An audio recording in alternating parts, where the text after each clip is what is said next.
Awkward. Anyway. Welcome back to Hellstormwargaming and welcome to the semi-finals of Goonhammer Open Round 5. You are tuning in to the semi-finals of this 100-man event in the UK, run by the lovely Goonhammer.com. My name's Mikey, and this is the very handsome, even though we just said this 30 seconds ago, very beautiful and good-looking Hellstorm Tom, who is your sexy commentator for today. Please tell me you guys heard that, because I don't want to have to repeat that again, because it's very cringy. But yes, we have an epic matchup for you. It is the semi-finals. There are 3 tables, all with max winners on with 4 out right now. Yep. We've pulled table 2 this time. We have Innes Wilson versus... The sexy Scottish Innes Wilson, may I add. He's a good-looking man, yeah. The sexy Scottish. Scottish. Versus Daniel Whitaker. It's Tyranids versus Harlequins. Oh, I like the sound of that. We're in for a good game. Really good game. Now, Tom, yes. I don't mean to alarm you. Okay. However, as I've mentioned, I did a video about 3 lists that I thought were going to win the event. And you might have picked up on one of the lists on the table right now, if I'm correct. Maybe. But more importantly, yeah. One list was on table 3. Yes. Which is Manny's. Yes, we saw he took it to the win. He took it to the win, so if you just missed that. He's on max wins. I chose Innes's. Yeah, which is now on table... This is round 5. 2. Yeah. And I also chose Josh Roberts, who's on table 1. All I'm going to say is... Competitive most influential content creator on the platform. Let's go into deployment. We've got Daniel versus Innes. The mission is... recover the relics. Recover the relics. 6 objectives. Center the battlefield 24 inches apart. Quite a long deployment. Short table edges. Short table edges, that's what we've got. And as Innes was saying to me before the game, this is the one where 4 objectives are sat in the open. You can't hide on this one. This is tough. This is brutal. Now, they do have a bit more to play with in their deployment zone, which is obviously quite nice. Yeah. But not being able to hide in the objectives with all those big L's is going to be quite interesting, this mission. So, we've got Daniel, as I said, he's playing Harlequins. The turn has just started. So, whilst we start thinking about some redeploys, about some movements, about some... please note, well, I don't know if you are, please note, but Harlequins got the first turn there. So it will be Daniel taking the Harlequins out for a spin to start with. Excellent. So while he's moving, let's quickly go through Innes's list then. Okay, cool. So we've got Innes here. He's bringing, obviously, the Nids. He's in charge of the Nids today. So he's bringing Leviathan, okay? And I'm going to bounce through his list. So he's got a Neurothorpe with Catalyst, Onslaught, and he's the Warlord with Synaptic Tendrils. He's also got the staple. It's a Winged Hive Tyrant. Nice. 205 points, Monstrous Bone Sword, Lash Whip, all the good stuff. That he's got the Relic of the Reaper, Obliterax. I'm saying it right. I'm saying it right. Then he's got 2 squads of Tyranid warriors, 3 man each with dual bone swords and death bitters. He then has 5 Tyrant Guard, which will sit with the Winged Hive Tyrant to provide protection to it, and 3 Zone Thropes with Psychic Scream as well. Nice. Then he has the Parasite of Mortrix. You went through this in your video, Mikey, and if you want to know a bit more about it, you can watch the video, but I'm going to give you a brief rundown.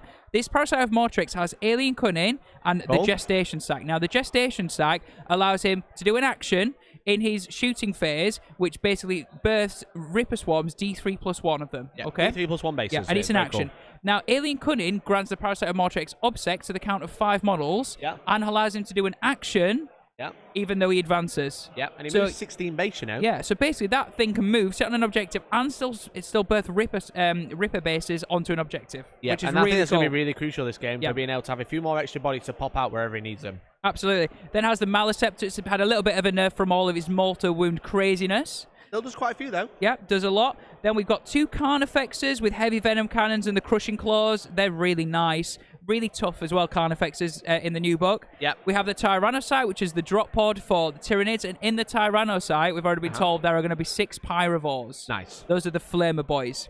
Then in another detachment, we have it's a Hive Tyrant with Monstrous Bone Sword without wings. Walking 1. Walking 1. 2 up save. Yeah, which is really nice. 6 Pyrovores, as I mentioned already. Those are in the Tyrannocyte. 2 Biovores and 10 Gargoyles. So that's the Tyranids list right there, Mikey. Interesting. He's gone for Taken. He's obviously got Taken Hold. It's Taken Hold mission. Quite a good one for 6 objectives. Yep. Hold 2, hold more. He's got for Stranglehold, so hold 3 at the end of his turn. He's gone for Assassination, so kill all the characters. And then he's gone for To the Last. Yes. So To the Last is the Hive Tyrant, I believe. Yeah, it will definitely be the Hive Tyrant. It'll probably be both Hive Tyrants, to be fair. Yeah. And then the other option will be the Tyrant Guard as well. The 5 Tyrant Guard. Yeah, they expensive are tough. boys. Expensive boys. Okay, so that's Innis's list and secondary. It starts with 6 command points. Daniel also started with 6 command points. Here we go. Here's his list. He's running Dark Harlequins. None of that light shenanigan. Dark Harlequins. They want to get stuck in, don't they, Dark Harlequins? Because they don't mind dying. Where they fight on death. Yeah, that's literally their whole game plan. Exactly. So we've got a Troop Master with Harlequin's Kiss and a Shuriken Pistol. Queen of the Shards Warlord Stratagem for Favoured of the Laughing God. A Foot in the Future. A Player of the Dark with a Relic Kegarax Rose. We've got Troop Master with Veiled King and the Relics of the Sword. We've got 1, 2, 3, 4, 5, 6 units of troops. We've got a bunch of small man units. We've got loads of Harlequin Blades in the first 2 units. We've got a larger unit with loads of Kissers, a couple of Incaressors, and a mild Embrace. Just a mild Embrace, Mikey, yeah. We've got another unit that's exactly the same. And then we've got 2 more units with 3 Kissers, Embracers, and a Kiss as well. We've got a Death Jester with Rift Ghoul and the Ghoul Mask. We've got a Solitaire, and then we've got 3 units of 2 Skyweavers, 3 Void Weavers, controversial, and 3 Star Weavers. The new slightly more expensive Void Weavers that don't... Very expensive, yeah. Do you know, if this tournament was maybe 3 or 4 months ago, we'd have seen a lot more Void Weavers. I've hardly seen any on the tables, really. Yeah, it's like 90 points extra this year, which is quite horrific. So, 3 Void Weavers with the Prismatic Cannons. So that's his list. He's gone for Stranglehold, a Deadly Performance, which is the Harlequin one. It's basically kill stuff, do stuff, basically play the game and score points and raise the banners. There's 6 objectives to play with. You can drop some banners nice and early, and then this has got to push out then.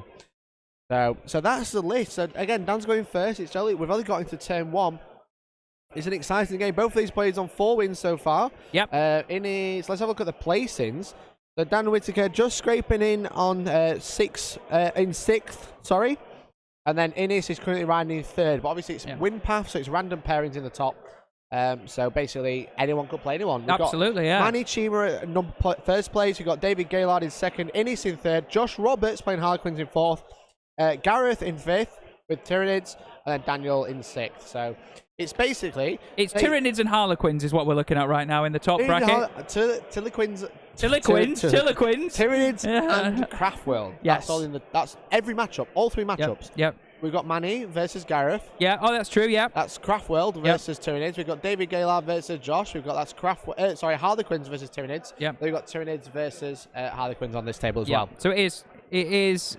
We're seeing a trend for the top armies right now, but then again, these are being piloted by some of the best players in the country, right? So well, this is it. So it should be exciting. So let us know who you'd like to see win this game. Let's get a poll. We should get a poll going. Yes, I love a good poll. Polls are good. So again, looks like an aggressive sort of again, the Harlequins playing for their secondary objective, Stranglehold. You need to hold more. Yeah, that's why he's had to commit 4 objectives to get Stranglehold. Yeah. 1. Obviously, raise the banners. Again, if you want to, again, with a 6 objective mission, you can raise the banners on 3 and you'll max it out by the end because you also score points at the end as well. So, it's he's going to have to play slightly aggressive and really play for these objectives. The issue in this game, again, as I mentioned, those objectives are wide open and the Harlequins don't take shots very well. They're very flimsy.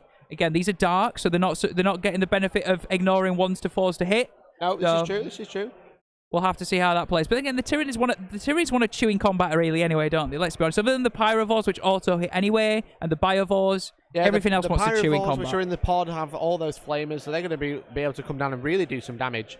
You can see the 2 players there. We've got a little bit of hiding in the building. We've got one of the Star Weavers by the looks of it. The 3 Void Weavers, we're not sure. He's not sure where he wants to commit them just yet, but I'm sure we'll find out very soon. And it should be interesting. Innis is quite on the front line. He's got the Maleceptor sticking out. He's got looks like a High Tyrant sticking out as well. He's not exactly holding back. So Innis has he's swapped his Leviathan trait out for this game, and he's given himself +1 to charge army wide. Okay, nice. So it normally would be for the hunt. Yes. So it normally would be a reroll a hit, and is it normally reroll a hit and a wound for Leviathan? Yeah, because Tyranids get multiple traits, right? Yeah. They get 1 trait and then they have an adaptive trait. So he wants to go fight. Yep. He's like, I'm going to take it on the chin, and I'm going to kill you in combat, but I'm going to withstand the combat when you hit me back. I think that's his plan. He's also done some sort of, again, forgive me if I'm butchering this, but some sort of synaptic link ability, which basically allows him to move and do actions with multiple units and still be able to shoot afterwards. Which is crucial in this game. Psychic oversight is what it's called. That's it. So again, it looks like he's going to use him quite toolbox there. He's the Void Weaver's like one model. It is. The Void Literally just coming out like as one model. Like you see, you got 2 facing forward, 1 facing backwards to just really shove in because he's playing with fire and fade. Yeah. He's playing with fire and fade. Shoot and then move 7. Yeah. Which Innis will expect. You know what I mean? Yeah, it's a staple of the list, isn't it? So they see him coming out. Looks like they got line of sight to the Maliceptor potentially. Yeah. And then I presume that's. Like Innis is using some very old models, which is super cool, but I think that's a Carnifex. I think that's a Carnifex. I just think that's a Carnifex on the left there. The Hive Tyrant is the one that has the little metal gun. That's the Hive Tyrant there. So yeah, there's a combination of big monsters and bugs in there. Yep. I don't believe that. The only thing I believe that is in Deep Strike is the drop pod with the Pyrovores in it. So everything else is on the table. Sure. They've got 2 new warriors in the corner. We've got the Biovores in the top right as well. They can do the action to get the Spore Mines out. Now, Spore Mines are good for more wounds in this game, but not great for move blocking as you normally see them. There you go. You can see all of Innis's deployment there. So he's got, looks like he's got a Carnifex here. That's a Carnifex. We've got a Neurothrope here. We've got Zoanthropes here. We've got, I think that's the Hive Tyrant. I think that's the Walking Hive Tyrant. That's the Walking Hive Tyrant. This is the Winged Hive Tyrant here. There's some Gargoyles chilling. Right in there is the Tyrant Guard, right buried underneath as well, underneath that floor. Yep. And then we've obviously got the Maliceptor at the front as well. Yep. So interesting game, interesting start. So how do you think if you get first turn as the Dark Harlequin player, what's your approach? Do you sit on some objectives and see what Innis then has to do to take him off? I think it's Stranglehold's a tough one. Stranglehold's a weird one for this actually. 6 objectives. Stranglehold's really tough. Really tough. Like I don't like taking Stranglehold in 6 objective mission, but if there's nothing else to take, what are you supposed to do, right? Yep. So that's one of the rare Forge World Hive Tyrants. I think it is, I think you're right, Warden. It's like a Forge World Hive Tyrant that they used to make. So super cool. Lots of cool conversions, lots of old OG models. Tyranids has played Tyranids has played Innis. Innis has played Tyranids for as long as I can remember. Yes. So I think it's nice for him. I think he's quite happy to be playing them again while they're actually quite good. Yeah. Again, Innis part of Team Scotland still. Sure is. He has the chairman on his back. Is he the chairman of Team Scotland, or is that just his nickname? It could be his nickname. Do you think he has to take minutes? 40K, do you? Do you think he has to take minutes in Team Scotland's meetings? You never know in 40K. Yeah. but yeah, I think he's obviously committed the Skyweavers to get a Stranglehold. They're definitely going to die. Yeah. He might be able to get some shots off before they do some wounds. But it almost feels it might be a waste in my opinion. But I think just because he's got Stranglehold, he's had to commit up there. So that seems to be another Skyweaver jumping out. Martin is saying, Tom, he's the captain. He is Team Scotland. Can the captain be the chairman at the same time? That's the question. I don't know, but maybe he just is the entirety of Team Scotland, so he does everything. Maybe he does the teas, the coffees. I thought Innis was Scotland. He is. Oh, okay. He's just the country of Scotland. If that's maybe. Maybe he is also Nicola Sturgeon and Innis Wilson. You know He could be. We've got Innis on the right. We've got Dan on the left. Or Daniel on the left, sorry. But it's interesting. It's very interesting. Yeah. It's kind of, again, the thing is with this, it is slow. It feels slow turn 1, but turn 1's so crucial because you can't do anything. Yeah. You've got to be in a position where you can do stuff turn 2. You've got to play 4 turns ahead, you know?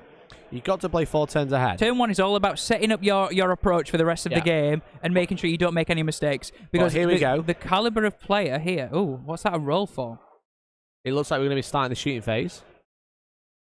Or the psychic phase. Psychic phase, yeah. About to say, we've got to have a psychic phase as Quins. We'll double check what those rolls actually are. Yeah, we'll find out very soon what those rolls are. I think they're. Look at the Laughing God, maybe? No, that's not how it works. Is that not a thing? That is a thing. That's not how it works, though. Oh, okay.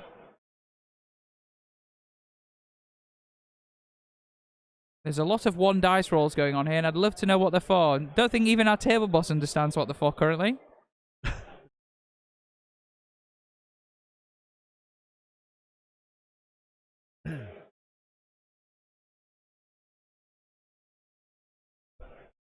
Just finding out now? There we go. We'll find it out.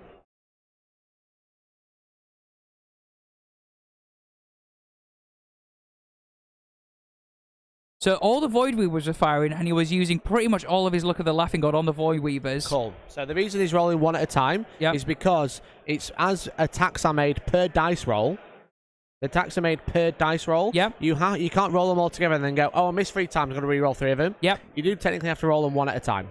And as you can see, the Maleceptor is now down to 6 wounds. There we go. Yep. Cool. So because you have to commit that, technically you have to do that for command points, so pretty much everyone's agreed that because it's one single roll, it's fine. Yep. But because Look at the Laughing God lets you re-roll up to 5 or 6 dice a turn, Yep. you do have to roll most shots 1 at a time, and then if you miss or would like to use a re-roll, you do have to commit then. Yep. There you go. Fire and fade. Get back in that building. Hide out the way. I love how he's mastered that. He must play this quite often. I think he must have played 3 volumes for a while. I'm about to say, picking up them with literally like 3 fingers and then putting them back where they came from. Scoop, you know? Yeah. I think that's probably... There's not going to be much else. We've got obviously got the Skyweavers, which can come in and do something. Yep. But there's not much other line of sight in this shooting phase, you know? We've just got the bikes. That's pretty much into the Maleceptor. Does another wound. That was a mortal wound from the Star Bowlers on the bike. Cool. And now they're going to charge the Maleceptor with a 4. I think that'll be out. Is it a reroll? Yep, looks like going for a reroll. Oh, 7. That should be alright. That should be alright, I believe. We'll see. Trying to finish that Maleceptor off early to stop the mortal wounds. There it is. Hey, now if he kills that, that'll be a good mortal wound bomb gone. And it looks like he might try and then pile into the... Oh, move block, right. Move block and piling. That's going to be really strong. Did you get my super chat? Yeah, Martin, we did get your super chat. Thank you so much for that. That came through just before we started. Really appreciate it. If you super chat or become a member today, you'll be entered into a giveaway to win £50 to your favourite hobby store. Looks like we're into the fight phase. Sorry to interrupt there, Mikey, already. Thank you very much for the support, everyone. Really appreciate it. Still, the Maleceptor's still alive. Of course, the Maleceptor doesn't go down tough. easily, you know? Yeah. The problem is because they're fighting in combat, if the Maleceptor kills them, they'll be able to fight him again. Yeah. He's only got 4 wounds remaining now. I believe the Maleceptor has an invuln as well. So. Looks like so far the Maleceptor only taken 1 wound, but still rolling out some damage. Combat, yeah. Yep. Yeah, the Maleceptor is really, really strong. There we go. The bikes are dead. Now he gets to consolidate. He gets a free movement. Okay, literally. His free stick. He just gets a free move. Free move. There we go. I'm out of my deployment zone, baby. Now that's denied Daniel's Stranglehold. Oh no, he's got Stranglehold because he's not, because obviously he can't commit those. That's quite interesting. I wouldn't have thrown the bikes away. I was thinking, oh yeah, well there's 3 objectives in his half. He needs the bikes up there for Strangle. He don't actually need it to. No. So I think that was probably a false move. Not really worth it. That's a bit odd. But, we're just double checking something. Yeah, so they were just. I think there was a. So I think they were just triple checking what damage was actually done there, and I think 1 bike is actually alive. Ah, okay. So he didn't kill all the bikes, so now the move block has happened. Yeah. So maybe he did want to commit. Yep.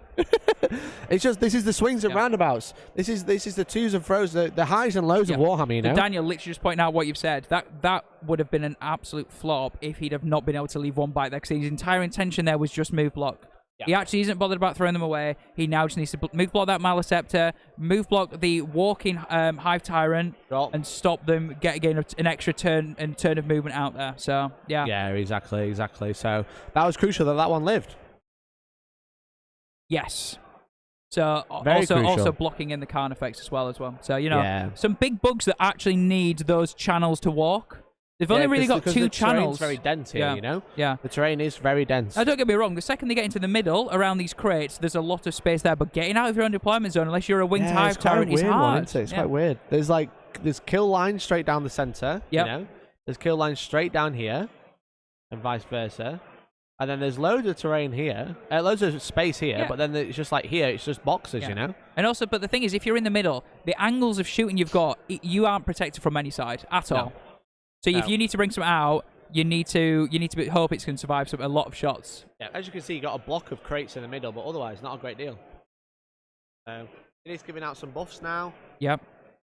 I'll be going into the turning movement phase, but a decent turn by Daniel. So far he's given the Tyrant Guard reroll 1s to hit and one of the Carnifex's reroll 1s to hit. Nice, with the 2 Hive Tyrants. Yep. Yeah, we didn't want. We're glad those bikes didn't get killed straight out, because damn, that would have been brutal. Yep. Really bad. And the zone throw up in the middle on 6 has got cast on 3d6 as well. So that's pretty much all the buffs done. Just some generic buffs handed out there. Look, a few reroll ones, a few extra bonuses to cast. The buffs from the High Tyrants and the Maleceptor, I believe, is 3d6. So it might be Northrop that gives it out, but 3d6 to cast is really good. Yeah. That is a squad of zone throw-ups down there that are coming out. You'll see them. Can you see the Parasite of Mortrix at the bottom as well? Just actually chilling. We've got the Carnifex just chilling behind as well with the Crushing Claws. Obviously, the Parasite of Mortrix, again, as you said, so much speed. It can literally go where it wants. So fast. There you go, that Carnifex ticking his way out just so he can see. He's got the Venom Cannon. Horrible, horrible goodness. Is that the one with the Relic? I imagine there's one with the Relic. Basically, if it hits, they're both at BS3 now. If he hits, he does mortal wounds on a D3 mortal wounds on a 2-up after the hitting, which is really good. So just checking that Carnifex that he has just moved has eyes on the blue boat across the board as well, apparently. So I believe that's just a Star far Weaver. enough over? Can it move far enough over to get line of sight? No, we've got an arm. Neil, you're in front of the camera. Can it get it? We got a nice slider to play with. It's very tense. I'm waiting for the moment that we just see. You know we're not going to be able to see it, right? I know. It's worth a try, right? Everyone. We're about to get Neil's backside instead, which is going to be very anticlimactic. We can't see the blue boat. That's a shame. We waited for so long. Anyway. Those Tyranid Warriors got a big old 5 on the advance, and therefore are going to go sit on Objective 5. It's like it was fair. It was meant to happen. Makes sense. Again, those Tyranid Warriors, OBSEC, going to just try and screen out the objective and also hide at the same time. Yeah. Gargoyles as well, jumping forward. They're not worried about move blocking, so they've got wings. They do fly quite well. Gargoyles, strength 5 and -1 on the guns. Yeah. What?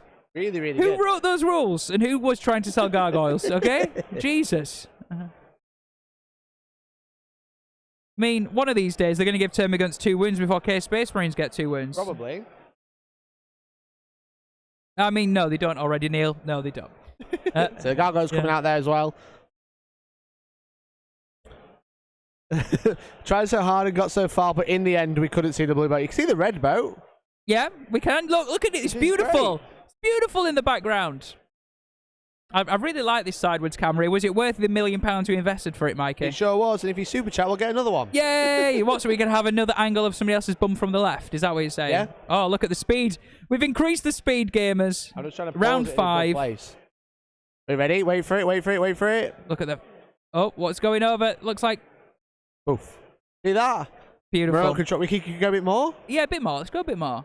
I love how we're not actually commentating on the game right now. We're just commentating on camera angles. It's great. There we go. You can see the blue boat there. The gargoyles coming out, being a nice little screen, grabbing those objectives. So Innis holding 3 objectives now. Can he control 4? Probably not. No. That deny himself a stranglehold, but that's the other problem with going second in this mission, you know? Unless you can shoot him off an objective. That would help. He could try. He could kill the blue boat. He could kill the... looks like there's a unit of troop on top as well. Yeah. We got a unit of troop up here. So he could kill those, kill this boat as well. Maybe it'd be all right. Yeah. Looks like those gargoyles are just stopping Daniel come forward again and just sort of stopping him move block. He's got his own buffer now. Yeah. So he's not bothered about losing those cheap gargoyles. He's just thinking, I've now got room next turn to move right out.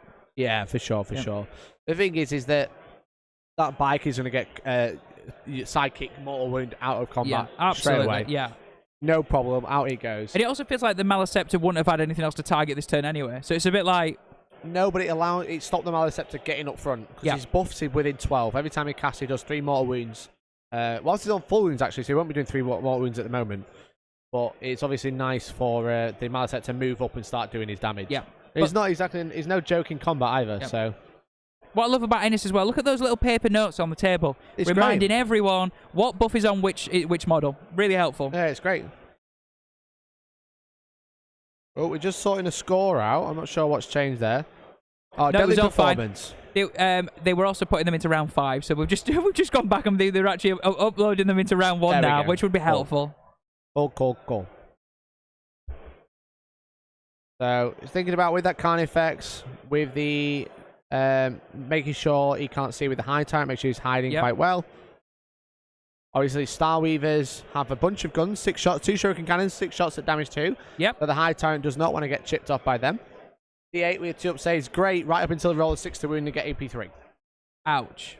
Exactly. But then again, they go down easy. They only have 6 wounds, these Star Weavers. So we only need to get through 1 or 2 shots, and before you know it, they've crumbled, and guess what? Pop out a load of troop. Yeah, but the problem is Innis's army isn't really a shooting base. So it's got some good shooting. It's got the Pyrovores in the drop pod, which we might see this turn. He does have a nice smattering of Venom Cannons from Warriors and from the odd Karn effects and stuff as well, which they're not to be shrugged at, Decent, but it is a combat army, you know? Yeah, it is, for sure. It's got lots of tools. It's pretty good in both phases, which is nice.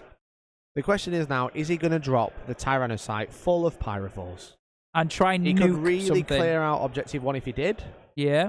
Would really start clearing out Objective 3 if he did. I wonder if he has an angle for around Objective 2. Do you think he might try and pick on Objective 2? He's picking it up. He's doing it. He's going for it. He's sending it. Pyrovore time. So these have 2 range ways to fire.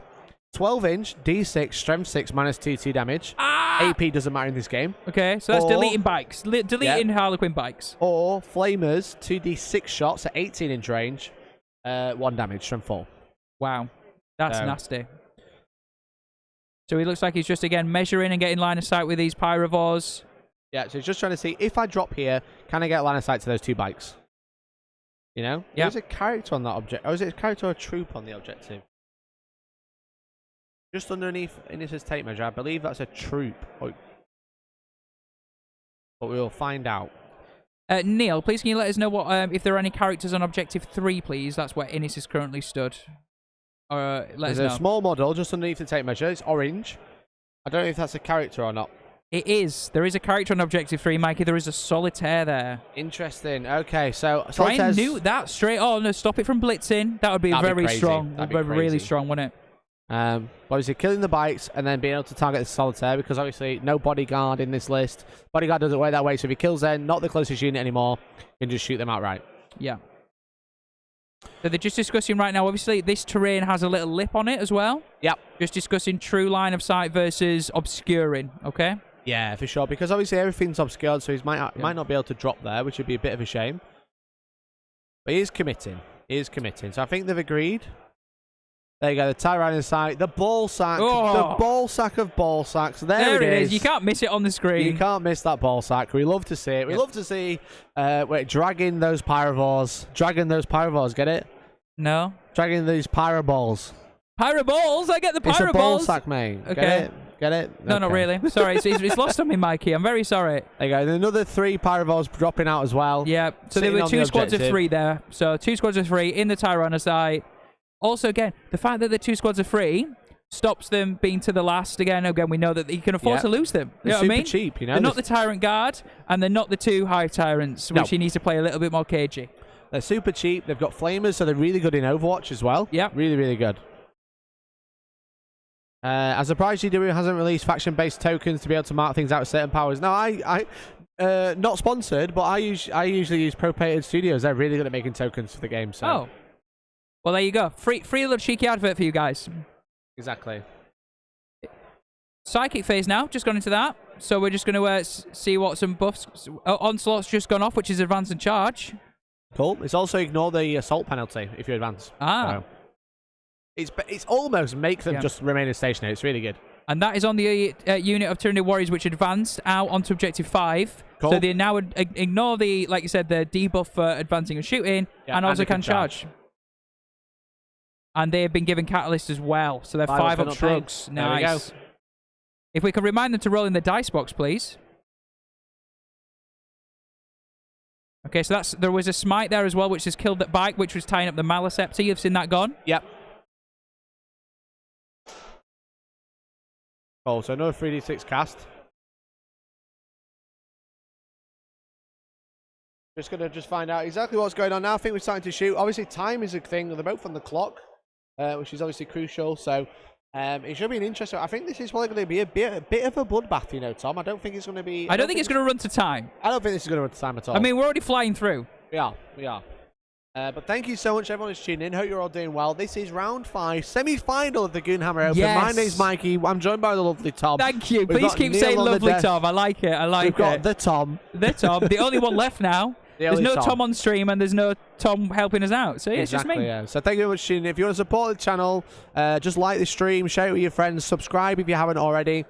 And obviously, if you want to super chat, become a member, we will be giving away 50 quid in the next round. So really appreciate you all tuning in, guys. Thank you. And if you know any of these boys on stream, give them some good vibes. We'll try and pass it on. If you know Daniel, you know Innis, or you know anybody else at this tournament, let us know who you're repping for. Which faction do you want to see take it to the win? Again, as Mikey was saying, there's three Tyranid players currently in the top 6 bracket area. There is, yeah. Some Harlequins and some Craftworld. 74% of people want Innis to win. Ooh. They want the Tyranids to win. I thought they were the boogeyman, Tom. They are. They're currently the GW Warhammer bad boys. That's the best way to describe it. Do you think they've got tattoos on themselves that say bad nids, bad boys? Bad boys across the knuckles. Yeah.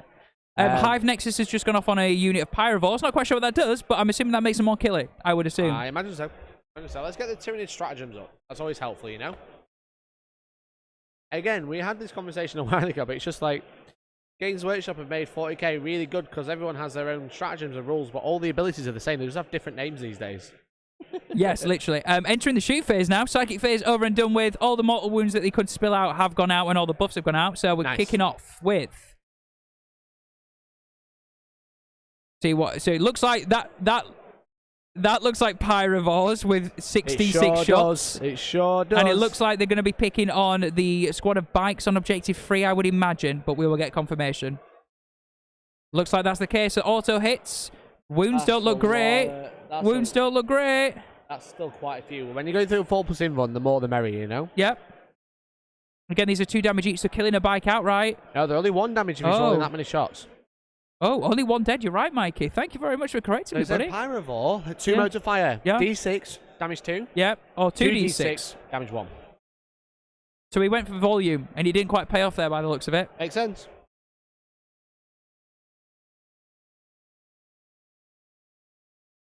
Now the actual Tyrannocyte pod is shooting over the top of those craters in the middle to the green troop on objective 1. Oh, there we go. It's coming in. So Hive Nexus is a blessing. Won't charge 7. Choose a core Leviathan unit and 1 Synaptic Imperative ability, who is someone who is also in Synaptic Link range. Does that next turn that benefits the Synaptic model's Synaptic Imperative ability as if it was active for your army, and as if they were within 6 inches of one another. So the Synaptic Imperatives, if you've got a model like a Maliceptor, like a High Turret, you can trigger an ability. Your entire army benefits from it. Right, okay, that's quite strong. It's nice. So he's chosen to use that psychic power, which is really good, and you can just basically start choosing the synaptic imperatives you need as the game goes on. Cool. Very so we're now peppering those troop on objective 1. Daniel has lightning fast reactions them. Cool. A Venom Cannon has gone in there, but so far doing really well to hold out. So far only lost 1 to the Tyrannocyte and a Carnifex with Venom Cannon. And now they're gone. And and as I say that, they're now gone. Yeah. Obviously, just as you finish saying it, has to happen, right? Yeah, exactly. I do think Daniel's going to struggle here to just be able to hold out on objectives. Harlequins are soft, yeah? They are very soft. It's got a lot of redundancy, though. Yeah. Lots of troops that you can just string out, stick on one on an objective at once. Yep. It's going to be interesting. So, there we go. The Spore Mine time from Biovores. Yeah, so they're doing an action. Instead of shooting, they're doing an action to set up Spore Mines within 48 inches. Which is insane. Yeah. He's going to put them on Objective 1, I think. Oh, no, where's he putting them? He's down on Objective 4 as a bit of a wall to stop him coming near Objective 4. That makes sense. So, basically, now that this one bike here won't be able to just fly through here. Yeah, it will be able to land there, but if it does, 1, 2, 3, 4 D3 mortal wounds. Amazing. Which is great. Yeah. You know, so a little bit of shenanigans there. Drop some stuff down. That was obviously those were the onslaughted Tyranid warriors, which have made a charge into the Starweaver. We get an angle on that. Oh, it's just under chat. Chat, move out of the way. So they're going for the Starweaver. They're pretty good. The goal got swords. They're pretty decent in combat. But also securing him that objective with objective secured. So Stranglehold, it has been taken now. Yep. That's 3 points for Innis. But he does lose a wound in combat. So basically, Innis did nothing with the Tyranid warriors. He wasn't bothered, but then the Starweaver just nutted one back. And the idea is that those Tyranid warriors obsect taking that objective. As you said, that's all he wants to do. It would have been nice to kill Starweaver, but it wasn't crucial. No. That's the end of the turn. So it looks like Innis is going to score Stranglehold. He's obviously got to the last to score at the end. Yep. And he's got Assassinate to do as well. Yep. But the thing is, Innis has brought a lot down. There's a lot now for Daniel to have to look at dealing with in the next turn. Yeah. Those Void Weavers can only really deal with 1 or 2 things max, and there's too much on there. Does he deal with the Pyrovores? Does he deal with the Tyrannocyte? He's also got Spore Mines to worry about. He's not even looked at the Hive Tyrants, or the Carnifexes. It's just a case of working out where his target priority is now, isn't it? So. Yeah, exactly. So there you go. Daniel's going taken hold for 8 points by holding 2 objectives, not 3. He would have scored. He would have. Well, actually, he wouldn't have scored 12 because Innis is sat on 3 objectives. Yep. But Innis is now in a really strong position. Got some really good board control. And yeah, the thing is like, if Daniel wants to come out, his Dark Harlequins. He wants to be in combat. If he charges the Pyrovores, Overwatch. Yep. You know, so he's got to deal with them in shooting. But then what's he charging? A Tyrannocyte? All right, cool. Fine. Yep. Whatever. You know, it's fine. cheap. But yeah, who cares about He's done a Tyrannocyte bulk now? of his job now. Yep. You know, he's done a lot of his job. If he wants to go for the Tyranid Warriors at the top, 5 up, feel no pain. 3 wounds each. Yep. Very nice. Very nice. Decent in combat. So if he trades something for the Tyranid Warriors, they can kill it in return. That's not actually too bad for Innis because he just needs to get the Harlequins to come out and play. Also, like, if Innis sits back, and I know that Innis doesn't have the guns, but that's also what will deal with the Harlequins, because they want to be in combat, because if they die, they fight. Correct? Yep. Yeah? Yep. So you're a bit like, actually, I don't need to be too aggressive on this one currently, because all I need to do is keep shooting you off the objectives that you have to stick units out on, and eventually you're going to run out. You know what I mean? So, yeah, I think it's just who can hold out the longest on holding these objectives, you know? Yep. Whether Innis has got enough bodies to just keep, you know, throwing stuff out, dealing with the Harlequins coming back, because the Harlequins need to hit, but they can't hide, and that's going to be the biggest problem this turn, I think. But actually, throughout the game, I think that's going to be the biggest problem. Yeah, for sure. So yeah, into turn 2 now. Movement phase for Daniel, just measuring up what his options are, how far he can move, what can he pick on. Again, both these boys rattle through turn 1, plenty of time on the round. Yeah, plenty of time. However, this will be crucial for Daniel to make sure that he doesn't make any silly mistakes to leave any of his really valuable units out in the Everything's open. so squishy, as we've said about Eldar, you know? Everything's really squishy. Everything's glass cannon. Everything's really good. It hits, it kills, and then it just dies in response. You've got to hide it. It's got to be in the right position. You've got to make sure you're getting the good trades, you know? By trading, like throwing something out, gaining from it, and then you're probably going to lose it, but as long as you've gained more from that before it dies, you know? Yeah. You'll be able to see 5. Look at the Laughing God dice. It's about normal for what you get for what people sort of gamble on, isn't it, these days?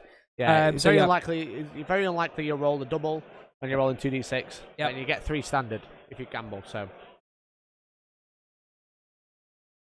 it's going to be interesting. There we go. We can see the Starweaver is coming out. Oh, the guys are getting out of the Starweaver. Sorry. Yeah, the troop falling out. Well, getting out of that Starweaver. Yep. Obviously, because the Starweaver hasn't fallen back, they can still charge. Yep. And then the Starweaver can fall back afterwards. Well, if you wanted to, you could stay in combat and lose it, but, you know, it's probably going to be falling back straight after. Just think about it. Yeah. There you go. You can see him discussing. Obviously, those troop will get what? So they move 7, the troop, the Harlequin troop? Yeah, they do. Yeah, so that means 3-inch getting out of the transport. So they've got a 10-inch move, basically, right now. Advance and charge. So, yeah, they've got a threat range of what? So they could move 16. Yeah. A threat range of... You could get 12, so you've got a threat range of 28 there, if you want it. 28-inch move. That's crazy speed. Again, another list at the top of the table right now is Josh Roberts. He's just brought tons of troop because he realizes they're very good. Yeah. No, he didn't swing the Void Weavers. Yep. He just went for the... He went for extra Star Weavers and extra troop, Josh, didn't he? So exactly. hopefully, depending on how that game goes, you never know. You might see him on the table next if he wins. So, again, the player's just measuring out, just discussing Dan's options before he commits.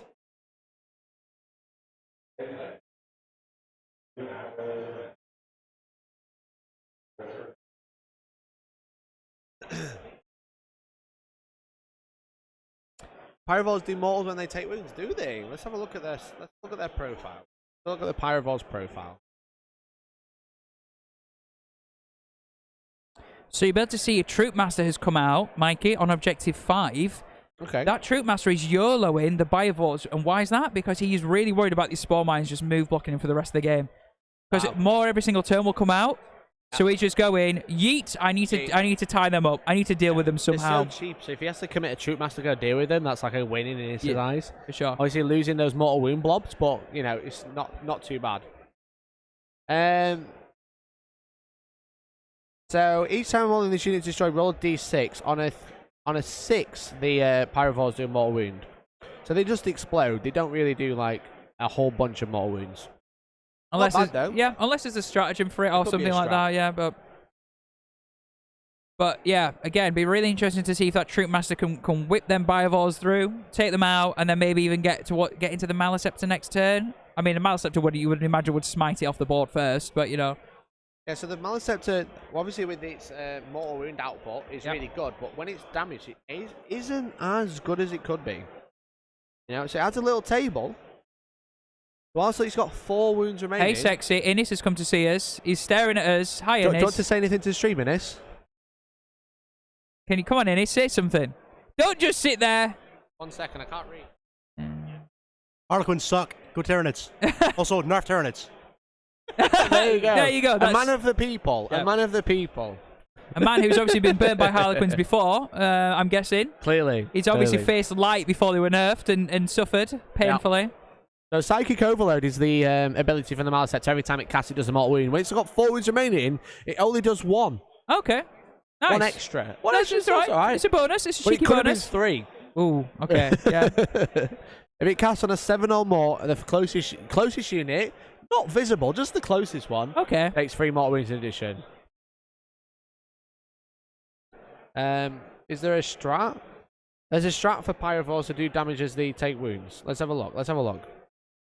Do you think there's a strat, Tom? Is there? There might be. Do you think there is? Oh, so Corrosive Viscera, 2 CP. Use it in the fight phase when a model with an acid blood unit from your army would lose a wound. Each time a model would lose a wound, as all of the attack on a 4+, the attacking model takes a mortal wound to a maximum of 6+. Maximum of 6. So there is, but it's on a 4-up, and it's 2 CP. It's not exactly cheap, you know? There was a period of silence, Mikey, where Innis came to see us and Daniel was stood observing the table. And Innis walks back to the table, and Daniel's first words to Innis were, "You have so much shit." So I think that sums up that Daniel's a bit confused on what he has to deal with right now, and I don't blame him. Yeah, you know a little what I bit mean? of target saturation, I think. That's the Yeah. problem here. There's just so much to deal with, he doesn't quite... Void Weaver time. Fire and Fade, Tom, probably. I don't mean to alarm you, but he didn't do the scoop. He didn't do the train scoop. Do you think he's stressed? Oh no, not the train scoop. He didn't do the Scooping in different. Have you watched what is it? That one where you scoop in potatoes, scoop the potatoes. No. What's it called? The pranking guys. The guys that do the pranks. The guys that do the pranks, Impractical Jokers, and they do the. It's Joe from Impractical Jokers, and he does the scoop the potatoes, scoop the potatoes. No, all right. I'm sorry, chat. I'm so sorry Tom, for you're letting so you down. basic. I am a basic bitch. I am. Yeah. I'm sorry, guys. If you're in chat and you know the reference, thank you very much. Okay. Hey, see, somebody knows the reference. Somebody knows the reference. Chat coming through. I love you all for backing me up. Is Tom having a stroke? Yes, I am. But I'm enjoying my 40k stroke. Okay. Thank you. I love you all. Sure did. So last time Innis played against Light Harlequins, he killed them 4 rounds in a row and won the Manchester GT pre-Nids Codex. Yeah. This is true. So he knows how to deal with Harlequins. These are obviously Dark Harlequins, so a little bit different. But yeah, it looks like those. So let me give you an update. So the Starweaver, which was in combat with the Tyranid Warriors, has fallen back, but it's actually fallen forward onto Objective 5, just behind the ruin. It's just inside this ruin here, just touching Objective 5. Okay. Now more troop are coming out to deal with these Tyranid Warriors, as you can see. Other things, obviously, you've seen the Void Weavers move out, try and get some line of sight. I believe he's going to try and pick on that Maliceptor again, and maybe the Carnifex as well. So. Again, it's going to be a big deals turn. With the gargoyles, maybe. Yeah, going to be a big turn for a lot of Daka coming downfield. That's another Starweaver where Troop have just got out of. So we'll have to see what happens here. Interesting to see how many troops Daniel has left in reserve, because I think, other than maybe like one in the Starweaver at the bottom of your screen now, yeah, I think that might be most of the troops out on the board. Not a great deal. And is he going to blitz that Solitaire? Now might be a good time for it, you know. Straight into some Pyrovores. Just on this bottom objective. Yeah, potentially charge through a wall so they kind of Overwatch. Yep. That would be a good shout, actually. That would be a good shout. Overwatch with the the automatically hitting like flamers are horrible, right? Yeah. Yeah, exactly. So. But Spore Mines, got to avoid the Spore Mines for those mortal wounds. True, very true, very true. So that's probably why he's put them there, just to stop him charging up through that building with the Solitaire. It forces him round. He could always go in here. He could always go in here, in this building, then charge this way, just to deny Overwatch. But it looks like the bike's going to commit. Just one bike. It's going to commit over here instead. Either turn off Overwatch or just eat the Overwatch for someone else. And then we've got a unit of another character coming out the... Is that another Troop Master? I believe it is. Troop Master that's just come out onto Objective 3, it looks like it, yeah. God does. So just here, guys. You can just see... There he is. Another Troop Master. But I still think that... Yeah, the Solitaire. That's the Solitaire going for it. There she goes. There's is the it he or Solitaire. is she? It's a they. It's a they. Okay. Yeah. Yep. Think that might have been a blitz. Looks like it. I'm sure we'll get confirmation as soon as he gets in combat and does like 19 attacks. We'll be like, oh yeah, it did blitz. There you go. Unit getting out of the transport as well. Just trying to get a view of that. Yeah. Transport's the bottom. Innis is giving out Haribo. Innis, the legend. Well, thank you so much. Do you want one, Tom? You know something, Innis? I will. That's for you. Okay. I can choose myself. God. You're Sponsored by Haribo. Haribo, if you want to sponsor us. Also, we really love Innis and we want him to win. Thank you. Oh, cheers, guys. Right. Back to the actual game. It was a troop unit that got out, not a troop master. He was just putting one there to see how far he could get it. Cool. Thought so. Chat are now going to have to listen to 30 seconds of us just chewing to the microphone. Sorry, chat. No. We love you all. We hope you're enjoying the coverage. Innis wears chat's Haribo. Chat's going to outrage. They want Dan to win now. Didn't give chat a Haribo. Can you, Neil, please can you tell Innis that chat wants some Haribo? We've got hundreds of people in the chat, so, you know.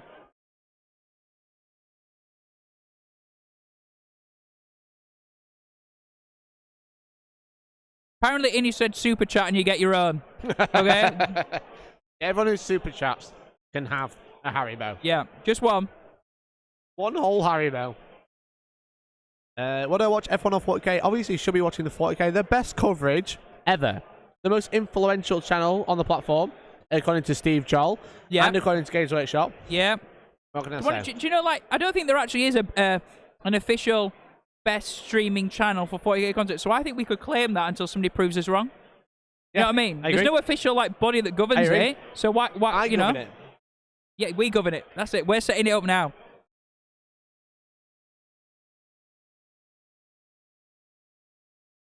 But there you go. Rolling some dice. What are we rolling? Yeah, we're rolling into the lone biker into some zone throws right now, but no damage taken. So you see the lone biker in the middle, just below those crates, was trying to shoot into some zone throws, which you see is sat behind the spore mines right now on the right.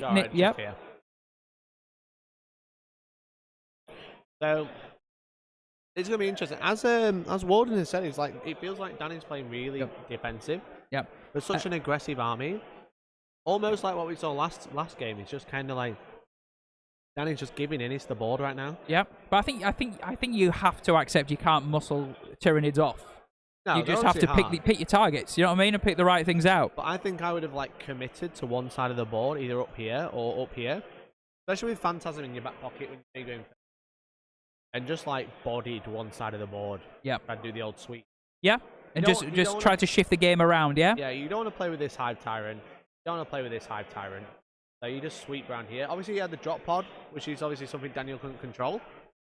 Dan could control the drop pod or the Tyrannid site, but...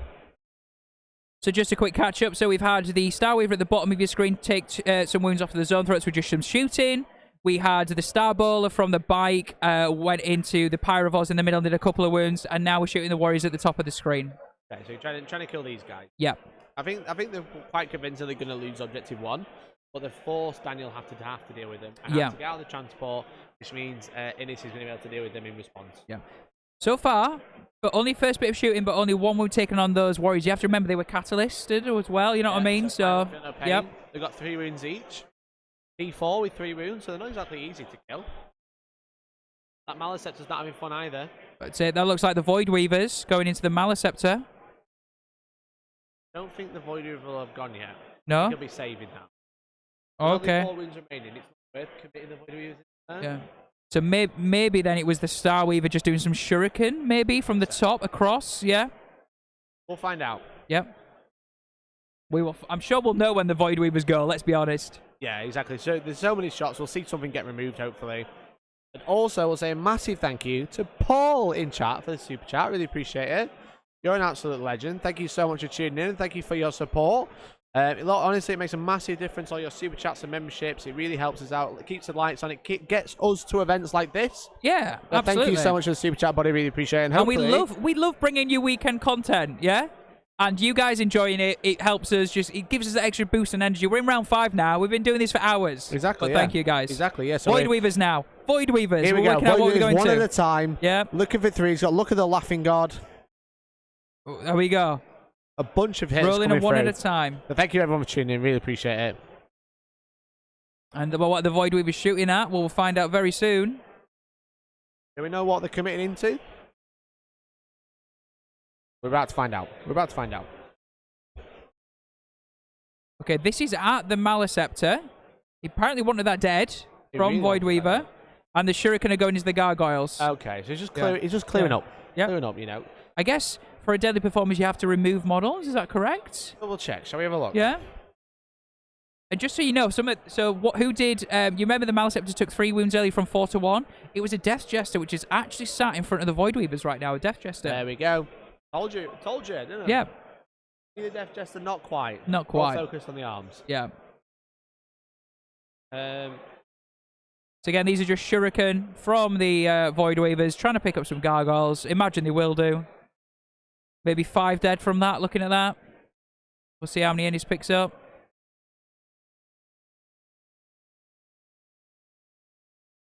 3, maybe 4, 5. Is that 5? Looks about 5. a whole bunch. The deadly performance is taken an objective that you didn't control, have a unit holding the opponent's deployment zone, 2 or more destroy an attack with ranged weapons, and 3 or more with melee weapons. So each one of those, if you control, you get 3 points if you did 2 of those. Then you got to take objective back and kill stuff, which is just Warhammer.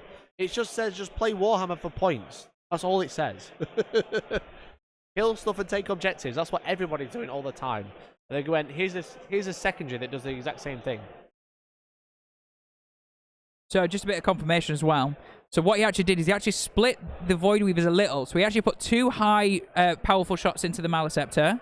Cool. And then he split one of the prison cannons into the Gargoyles with the disperse shot. Yeah. The disperse, and now the rest of the Shuriken then finish the Gargoyles off. That makes sense. Yeah. So although it looks like a lot of dice have been rolled, it's because he used a different profile on the other Yeah, for sure, shot. it's 2 shots or 2 D3 shots, I believe.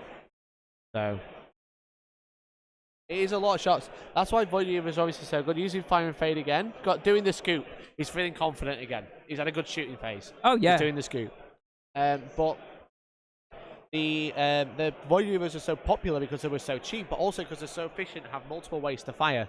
Because you've got multiple shots if you're trying to take out little stuff like chaff, or they've got the high density, high profile shots to deal with the tougher units like the Maliceptors, like the vehicles and stuff like that. So as you can see, quite obvious, but they fire and faded with the big scoop. But that's going to happen all game now. Let's be he's honest. feeling more confident now. He did the scoop the potato thing. Yep. Whatever you said. Scoop dip potatoes, scoop dip potatoes, potatoes to potatoes, scoop dip potatoes. There you go, chat. I'm That was sorry. really funny because he was doing it really confident, like, "Da, da, da, da," and then I just looked at him like, Why are you doing this? Why are you ruining my stream, Tom? Then I was like, I'm sorry, just Mike. looked away, like, why am I doing this in public? And also Geek Bagging and giving us a super chat in public. Thank you so Geek much for the super Bagging. chat, buddy. Appreciate it. Loving this stream, guys. Take a $5 to grab some Haribo for yourselves and a chat for the rest of the day. Thank you so much, Geek Abaddon. I will now make Mikey buy me a bag of Haribo. He's not going to get out of this, Mikey. You owe me some Haribo, okay? You can have a Haribo for £5. Can I have a ring? Are you gonna ask me to marry her? No. Wow, that hurt my feelings. It's fine. I'm glad it was supposed to. But thank you very much, Geek Abaddon. Really appreciate it. You're entered into our giveaway to win 50 quid as well. Again, for people watching, if you want a super chat, become a member. Just as we make this charge move. Yeah, so that was the old Troop Master. There he is, making the charge there. That's into the deployment zone as well. So if he Sure can survive, it will get a deadly performance point. It sure is. It looks like he's charging the Solitaire as well. Into the zone for ups. With fly, because they have flip belts essentially, so he can fly straight over. So I think he's trying to charge whilst avoiding the spore mines. That's a lot more wounds. If he loses the Solitaire to spore mines, that'd be really bad. Yeah. But yeah, thank you very much for hanging out. Thanks for supporting the channel. I really appreciate it. You're all legendary people, so I appreciate you all so much. And now pretty much everything's going to be charging straight into those warriors on objective 1. Makes sense. Makes sense. Just body it. Let's just body it now. Yeah. It should be interesting. Again, like, if Daniel doesn't quite kill enough and Innis can capitalize on the fact that he's committed quite a bit out there, it's going to be really good. But I think this, again, I think that's a good trade for Innis. The Troop Master in his deployment zone, he's got quite a lot there that can go and deal with it. A winged high tyrant could just fly over and deal with it. Oh, they could probably end up smiting it away. You never know. Smite it off, yeah, because obviously all the psychic powers there. There's the zone throw up there. You'll see, again, the winged hive tyrant. Yeah. And then you can focus on something else, can't you? Exactly. So I don't know if that's the best play, but I'm sure we'll find out. More wound output's really good, obviously. And being able to put them anywhere 48 inches away is obviously really good. But I don't know. Seems like a lot to commit there for a Troop Master. We've also seen the Solitaires played around the Spore Mine. So I think although Daniel's worried about the threat of Spore Mines littering the board, he's actually played around them quite well. So you can play around them. Yeah, they get a bit of a nuisance. There's only one unit now. There is only one unit, Spore Mines. Yeah. It's when you get like two or three turns to do it that you start just putting him everywhere. He's obviously really good. Yep. But he's not let him. Look, he's not let him. He's just played around them.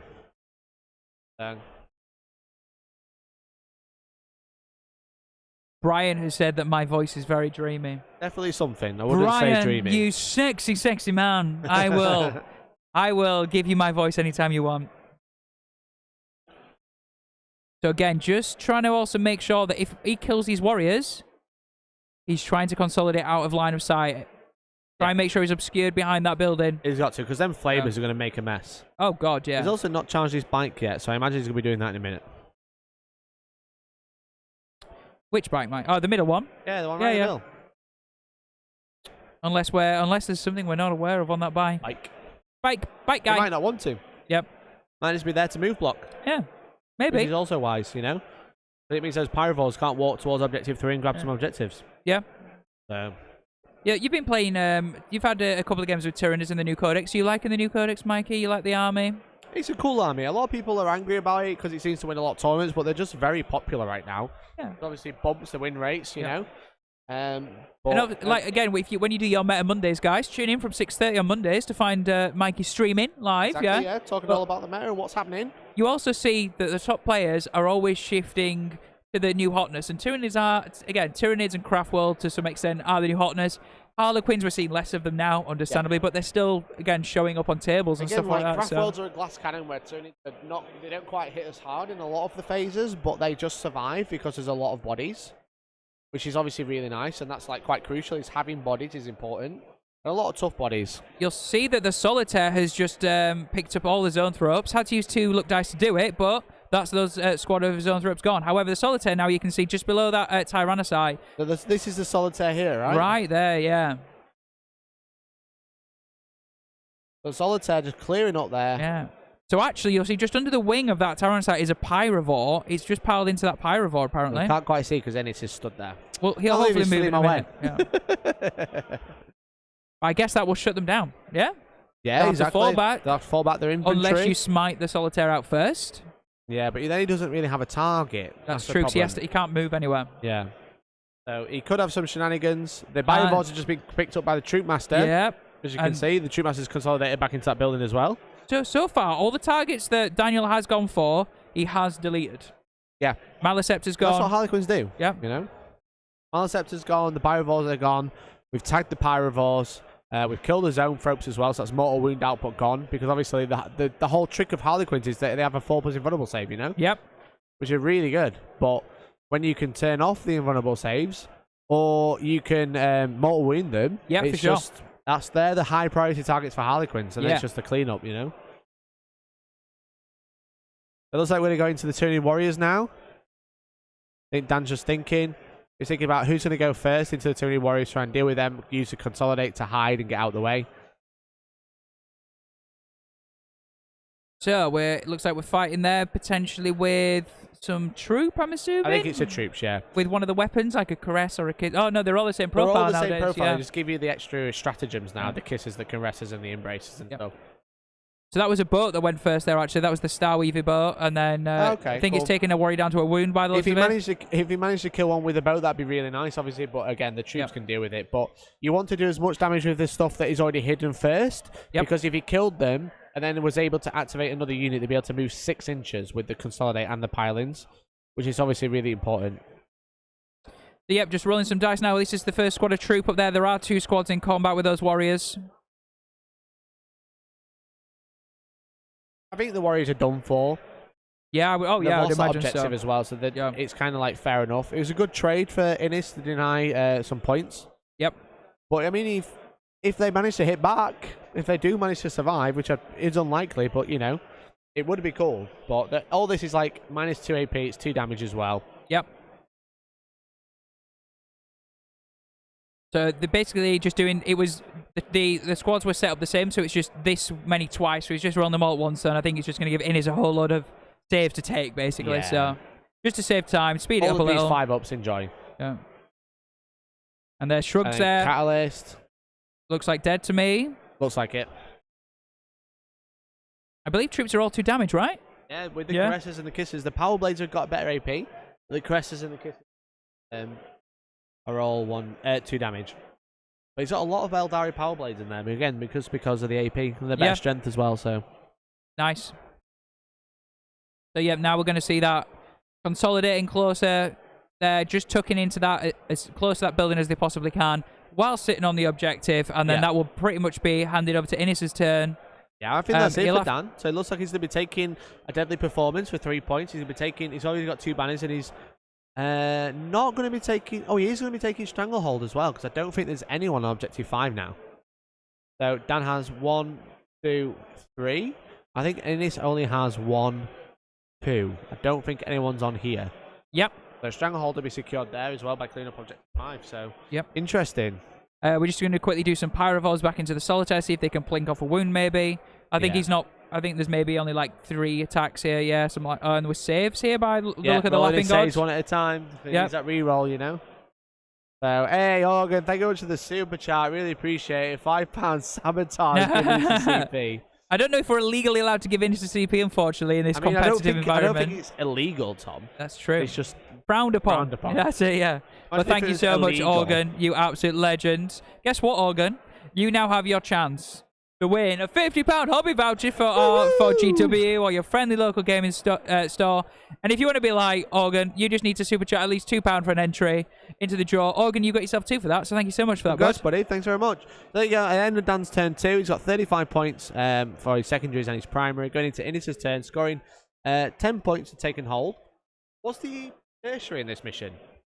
Or recover the relics. Break them body and soul. Kill units. It's just kill units, isn't it? It is, yeah. It's kill a unit up to a maximum of 3 for a point each. So, and obviously, Innis killing quite a few units last turn. Daniel's killing a few units this turn as well. So, they're both going to be maxing that one out as well. And he's obviously got Stranglehold, so he's got to try and hold 3 and more. So, he's got to take Dan off either Objective 1 or 3 this turn.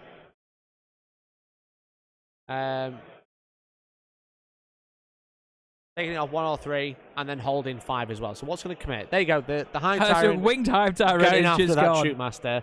He's nasty in combat. Really, really nasty in combat. And the Carnifex has had enough. Yeah. So as you can see, it's so old, this Carnifex, it's falling over. It's a very tired Carnifex. Yeah. I mean, the model is probably from like the 90s looking at it. Oh, big time. Oh, big time. There you go. The Neurothrope tucking in. Looks like he's got line of sight to the Solitaire as well for a smite, maybe. Yep. We'll see. Also, that Carnifex is metal, apparently, so I wouldn't want it thrown at my head, alright? God, no. God, no. Good God, no. But no, this should be interesting to see what how Innis commits these Carnifexes, this Hive Tyrant. There's a no slouch in combat. Oh, no. Carnifexes are really good at shooting. They do more. One of them does mortal wounds in addition when it shoots. Does one of them ignore invuns as well? With is he not taking that special relic where you ignore invuns on the Oh, sorry, sword? I thought you meant the Carnifex. My apologies. Sorry, I was on about the Hive Tyrant. It's a Reaper of Oblitrex, right? Yes, so one of them does have, the Winged Hive Tyrant does have the Reaper of Oblitrex, yes. I remember seeing that on the list, so it will be ignoring the Troop Master's invuln saves.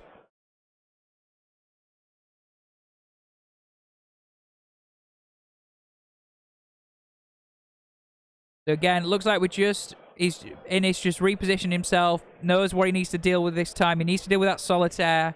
Needs to obviously deal with the Troop Master. That, let's be honest, I'd be surprised if that isn't dealt with. He's moved that Carnifex onto Objective 5 because he's realised that there's now got nothing on there, and he's going to be pressing Objective 3, and I don't blame him. I think, look, 1's a bit far away.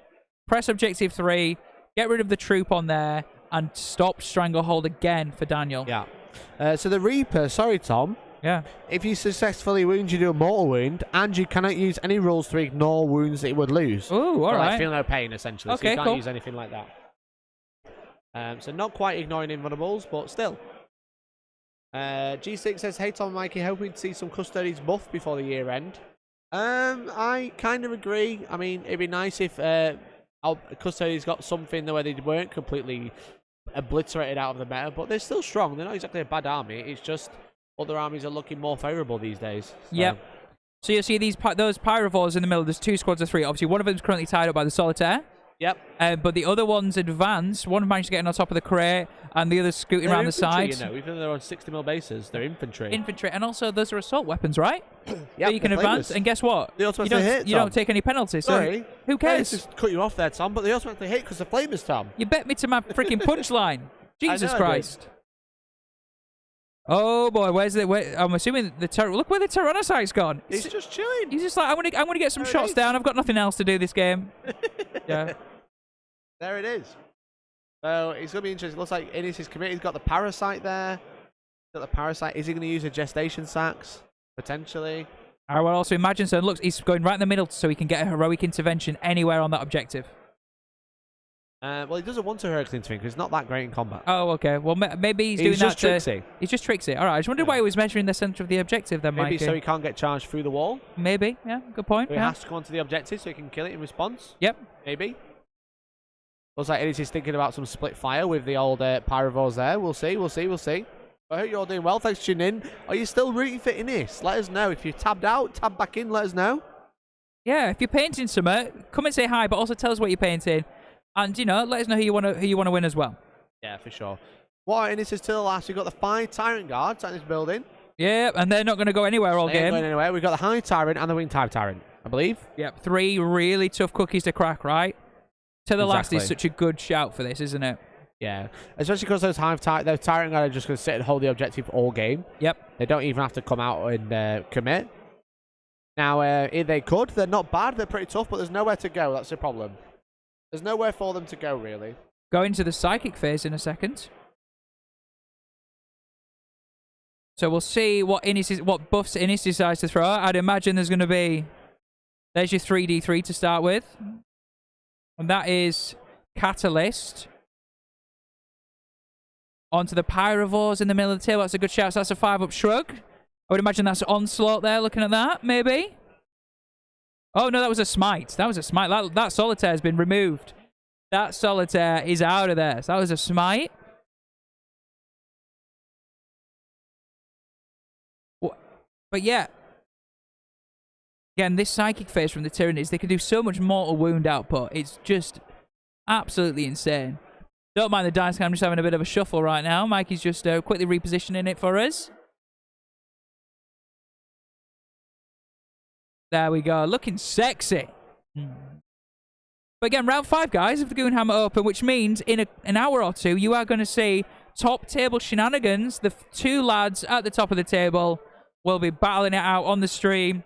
Again, this is like a 120-man event, so some of the best players in the country here. So make sure you stick around all afternoon. Cancel your plans. If you're seeing your Auntie Betty, say goodbye to Auntie Betty because you are playing Warhammer for the rest of the day. Goodbye, Betty. Warhammer time. Warhammer is my priority right now in life. No, exactly. So I just want to confirm this. Innis has nearly an hour left on his clock, but Daniel only has about 36 minutes. He's been thinking a lot about his moves, where Innis is just getting into the action, Just getting into the action, getting it done, getting into it. But Daniel's thinking a lot more, and that says a lot about the armies that they're playing. Is that Innis has a lot of redundancy, whereas each one of Daniel's units is super survivable if he makes all those forwards. But if he does get shot too many times, he will start to lose them. So position is way more crucial. Yeah, for sure. So it looks like a lot of troop are being picked up right now. Oh no, so that was the bike. There we go. There we go. There's a split fire. Yeah, a split fire, Tom, with the Pyrovores. So some into the troops, some into the bikes. A lot to play with. Oh, for sure. Oh, yeah. Hello, Benjamin Dustin, you absolute legend.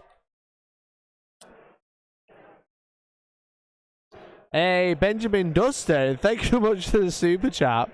We will take your advice, and we will learn to get this right. Don't you worry. We'll take your advice, and I'm going to completely ignore it. But thank you very much for the super chat. The squad of troop players are great, and the dice cam has been knocked again. Thank you very much for the super chat. You're going to get into our giveaway, so I really appreciate it. Thanks for the $1 dues, man. So Venom Cannon Goodness from Carnifex has just picked up 2 bikes. You'll be able to see those missing from your screen right now. Unfortunately, our guys are so furiously playing. They keep knocking the dice cam. They do it again, I'm going to go around there and slap their backsides, okay? I've been dared by one of the lads on the table to slap their backside. Lucky, lucky boys. So, don't you worry, Benjamin. I, unlike Mikey, will now start calling them a troop of players. Just for you, mate, all right? Mikey will probably ignore you. No, troop of players. Benjamin's asked us, and therefore I will obey. Because I am a good streamer. No one gets it right. I do think that's kind of funny. It's just one of those things, you know? Just so you know, because we're Warhammer's best streamers, we will get it right, won't we, Mikey? We'll try anyway, okay? Warhammer's best streamers. Officially unrecognized, but we're calling it that. It's fine. But yeah, we really hope you're enjoying it. Let us know if there's anything, obviously, like, we hope we've got some sexy camera angles. Unfortunately, a few of them have Innis's bum right now. But, you know, hopefully you're looking at Innis's bum. Oh, there he is. Even Neil's enjoying listening to us talk about Innis's bum. Neil's on screen. Innis's bum is on screen. Yeah. Neil, can you show us your bum? Can you show us your bum? Turn round. I think he said he doesn't actually own a bum. Okay, the troop master has just been picked up by the wing time turret. Look at Daniel. He's like, I'll just pick it up. It's fine. I'm gone. Yeah. It's actually a squad of troops. A troop of players of squads of what? I'm going to have a look at the data sheet. Okay, let's see what it says. GW will get it right for us. Are you right there, Mikey? Yeah? I'm just conscious of how you sat.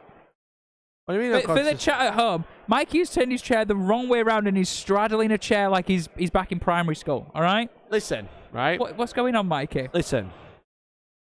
Like, tournaments are great, right? Right, okay. But tell me, Mikey. I'm a Primaris Wargamer, right? Okay, what does that mean? You've got 2 wings? It means I'm big. Okay. Also, I have a bad back, and these chairs are fucking shit. They are shit, yeah. If I wanted to give one bit of feedback to Goonhammer, better chairs. This is a very horrible chair to sit on for 18 hours over the weekend. Do you know what we should do? Like, whenever we get booked to stream an event, yeah, we should go to like a charity shop the night before and go buy comfy chairs and then return them the day after. Ooh, that would be a really good idea. We should go to a charity shop. Yeah. Buy something and then return it. Is that what you just said? No, I mean, is it like give it back to them? We wouldn't ask for the money back. back. Give the money for charity and then ask for the money back. Chat, That's you know what Tom just said. You know what I meant. I mean, like we'd donate it back to them. So we'd be like, hey, here's a tenner for a sofa, and then we'll give it back to you the next day. Look. Don't take the mick out of me, okay? Tom Shaw. No, leave me alone. I can't open the troop data sheet on the 40k app because I don't pay. I've got the book, but I haven't put the code in. Get a Secret Lab sponsor from Warden. Hey, Secret Lab, do you want to give us some chairs for streaming? Thank you. Love you back. I have morals, you Martin. I just got my words wrong. You knew what I meant. We won't return it and then ask for like our money back. I meant as in like be like, hey, you can sell it to somebody else now because we're good people, Mikey. Exactly. Chat would super chat to help us recover the cost for charity. Wouldn't you, chat? Not at home. Thank you. So, let me have a look. I'm trying to work out exactly what they're called. Okay, so the Carnifex has just killed the blue boat. This is looking really tough right now for the Harlequins. There is, other than 3 Void Weavers and a Death Jester, which you can see poking just above the mid-left. Okay, boats fighting on death, because why not? Dark Eldar, right? Dark Eldar, Dark Harlequins. They're called troop, but each troop is made up of players. So I guess Ben's right. I'm very sad about that. Okay, so this is quite brutal from the Tyranids. Oh, really? Yeah. He has cleaned up quite a bit here. Yeah, really, really, like... Again, look at the objective game as well. Look at objective 3. Yeah, that's claimed by Tyranids. That is currently held by Tyranids. So I think Innis right now is holding 4 objectives. I don't think it is, mate, because I think there's some players still on there. Is there? Okay, we'll see. I'll check. Yeah. I'll go check. I think there's some players still on there because the Warriors have charged funny enough, that is what's happening right now. Warriors into troop right now in combat. Oh, there we go. There we go. You are right. Okay. Mikey, how much to dye your hair like the person behind you? Go blue or go home? That is a cool blue. That's Dylan. I think Dylan Usher, isn't it? That Yeah. Dylan. He's got him. He's playing his game. He's playing very seriously. Yeah. I don't think Georgie would like it. So be a man. Make your own decision. 500. 500. Okay. Jesus Christ. £500, please, chat right now. We'll make sure he does it on stream if you do, and I'll do the honors. I'll get the gloves on. Oh, will you? Oh, we'll get the gloves on. I've got the gloves on for you before, Mikey. If you want. So yeah, let's see how many. So this is a troop unit fighting on death. It'd be interesting to know how many died. There's a few dice being rolled. Yeah, that's a good thing about dark players in troops of players. Players squads, of the troops squads, of the darkness. Harlequin squads. They can fight on death, so they can, even if Innis does kill them off the objective, they might kill him right back. Can we just call them lads? He's lost 2 warriors. There you go. So now they've finished fighting. Now they can consolidate in, and you can secure that objective. So stranglehold secured for Innis by the looks of it. Yep. So a nice, strong position. Dark squads of the troop variety will take it. We'll take any naming convention. Gumalina says, be a man and make your own decisions. Spoken like a single man. Yeah. The worrying part is that I actually have a girlfriend, so it just shows that I have single man syndrome. Then, yeah. She's fucked it. Yeah. I think I'd suit blue hair, you know. Do you? Yeah, why not? Are you coming around to the idea? Should we lower the price to £400 if you're coming around to it? $495. Wow. Price. What a compromise. Thank you for that, mate. Clowns, the lot of them. Yep, let's just call them all clowns. So obviously, I think Innis has used Overrun on the Hive Tyrant to bring it out right into the middle of the board, as you can see. Obviously, it was in the corner, so he's come out further on. So we're protected by those Tyrant Guard as well, I would imagine. Well, it'll be provided lookouts there, so if he's the closest unit, then he will be able to be shot. Yep. But obviously, he's a bit protected now. Well, he's also got a lot in front of him right now, as in Pyrovores. Yeah. Another Carnifex, the Parasite of Mortrex. Exactly. Harlequins just failing some morale currently, I believe. Just trying to work out if that's on the troop at the top. Yeah. So that's the troop on objective 1, just failed morale. So I think there's just one left there now. That'll be the troop leader. What's the troop leader called? What's the official name of the troop? Lead player. Lead player? Yeah. Or is it players of the lead? I don't know. We'll work it out. Will there be a commentary for the professional charity defrauding stream, Tom? Right. For God's sake, I love charity. You know I just mixed my words up. I love charity. I meant as in like you buy it for like... When was the last time you donated to charity? That's a good question. I gave some clothes to like Oxfam the other day. Does that count? You know when they come round at the collections? Does that count? No, I need it in your bank statement for proof. I did Teenage Cancer Trust for my mate who did the Free Peaks. That was like a week or 2 ago. I'm a good man. Did you ask it back straight after? Yeah, I did. I need it back. I'm skinned, please. But Brilliant. Yeah, I'm sorry. Okay. So at the end of Innis's turn, Stranglehold and 7 points to assassinate, killing the Solitaire and the Troop Master. Yeah, one was the Warlord. I Warlord. don't think that was a good trade for Biovores, you know. No. I'm going to say that wasn't a great trade. But going into Dan's turn, getting 19 points on the primary, gets hold 2. Hold 1, hold 2 for taking hold, and will be getting banners in a moment, I believe. Yep. Are we having fun yet, says Innis? I think we are. Innis, everyone's asking, who is the boss baby okay? Is the boss baby okay? Everyone's asking if the boss baby is okay. Is the Avon business doing well? Pardon? Oh, not my dad, your dad. Right, okay. So, Mikey's dad sells Avon. Your dad sells Avon. Your dad. Okay. Cool. We're being schooled. Okay. Are you the boss baby? Unfortunately, the Avon business just hasn't been floundering since Mikey's dad cornered the market. Thank you for that really high depth analysis from Innis there. Yeah, that's exactly what we want. Yeah. There's actually Warhammer being played, but no one gives a fuck. We just care about whose dad is selling Avon. Oh, I love Innis. Oh, I hope he's on the stream. I hope he's on the stream. If he wins, I hope he's on the stream for Game 6. I'd love to see him back. Yeah. There's only going to be 3 people on max wins after this round. Yeah. There'll be 2 who will be playing each other. Then 1 person will be paired down. Yes, to the highest ranked player in the bracket of 4 and 1. Yeah. Exactly. So it should be interesting to see how this turn plays out, you know? It should be interesting how this turn plays out. So, but Innis is in such a strong position. He's got good points on taking hold. He's got Stranglehold. He's got Assassinate. He's 2 of the last are still alive. He's got another 15 points on. He's on about 51. Yeah. Whereas Dan is only on 43 right now.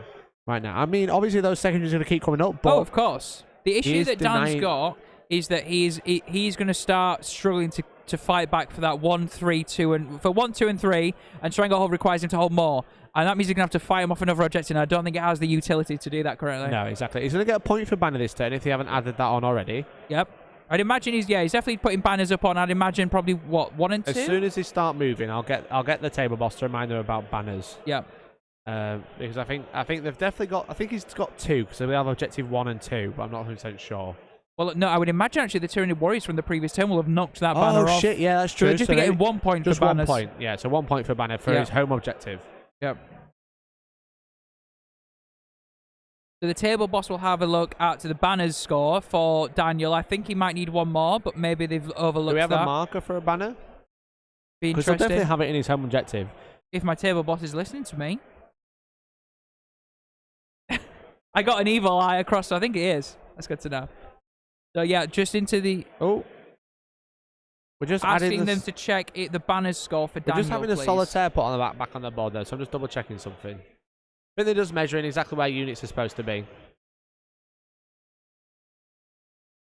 Yeah, so there you go. We got an extra banner as well. Just checking. We got you, fam. We got you. We're here to look after you. We're about to say we like to look after the guys playing. Make sure that they're totting the scores up right, you know? Yeah, exactly. We don't want people getting screwed out of points because of forgetfulness or anything like that. They're playing on stream, so they're added under pressure. Now, things that automatically happen, we do like to remind them. Sing? Under pressure. No, don't sing. Coming down on me. I don't want you to do that. I've actually just seen a massive drop. We now have 1 viewer from my singing. Sorry. We do only have 1 viewer now, so thank you, singing, single viewer. Yeah, I think it's Jamata. Jamata likes my personal commentary. But thank you for enjoying my dulcet tones, chap. So the Death Jester, you can see them. Death Jester there on the edge. There's only 1 troop left. There's a Star Weaver at the top. Daniel really just trying to weigh up while Innis stuffs his face full of Tank Fantastics. He's having a great what time. He's doing.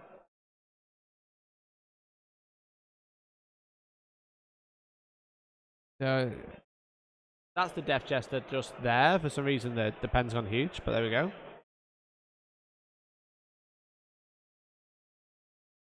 It's going to be interesting to see, again, Dan playing super cagey. Innis has just got the entire board now. It's not looking great for Dan.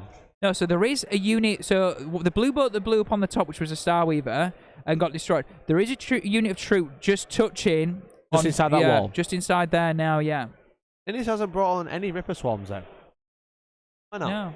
I wonder why. I'd just be popping them out everywhere. Yeah, but like, you have a Ripper Swarm, I'll have a Ripper Swarm. Yeah, but then again, they are cheap units for deadly performance. Yeah. The range, kill 2 units in range, kill 3 units in melee. Yep. Maybe he's thinking about that.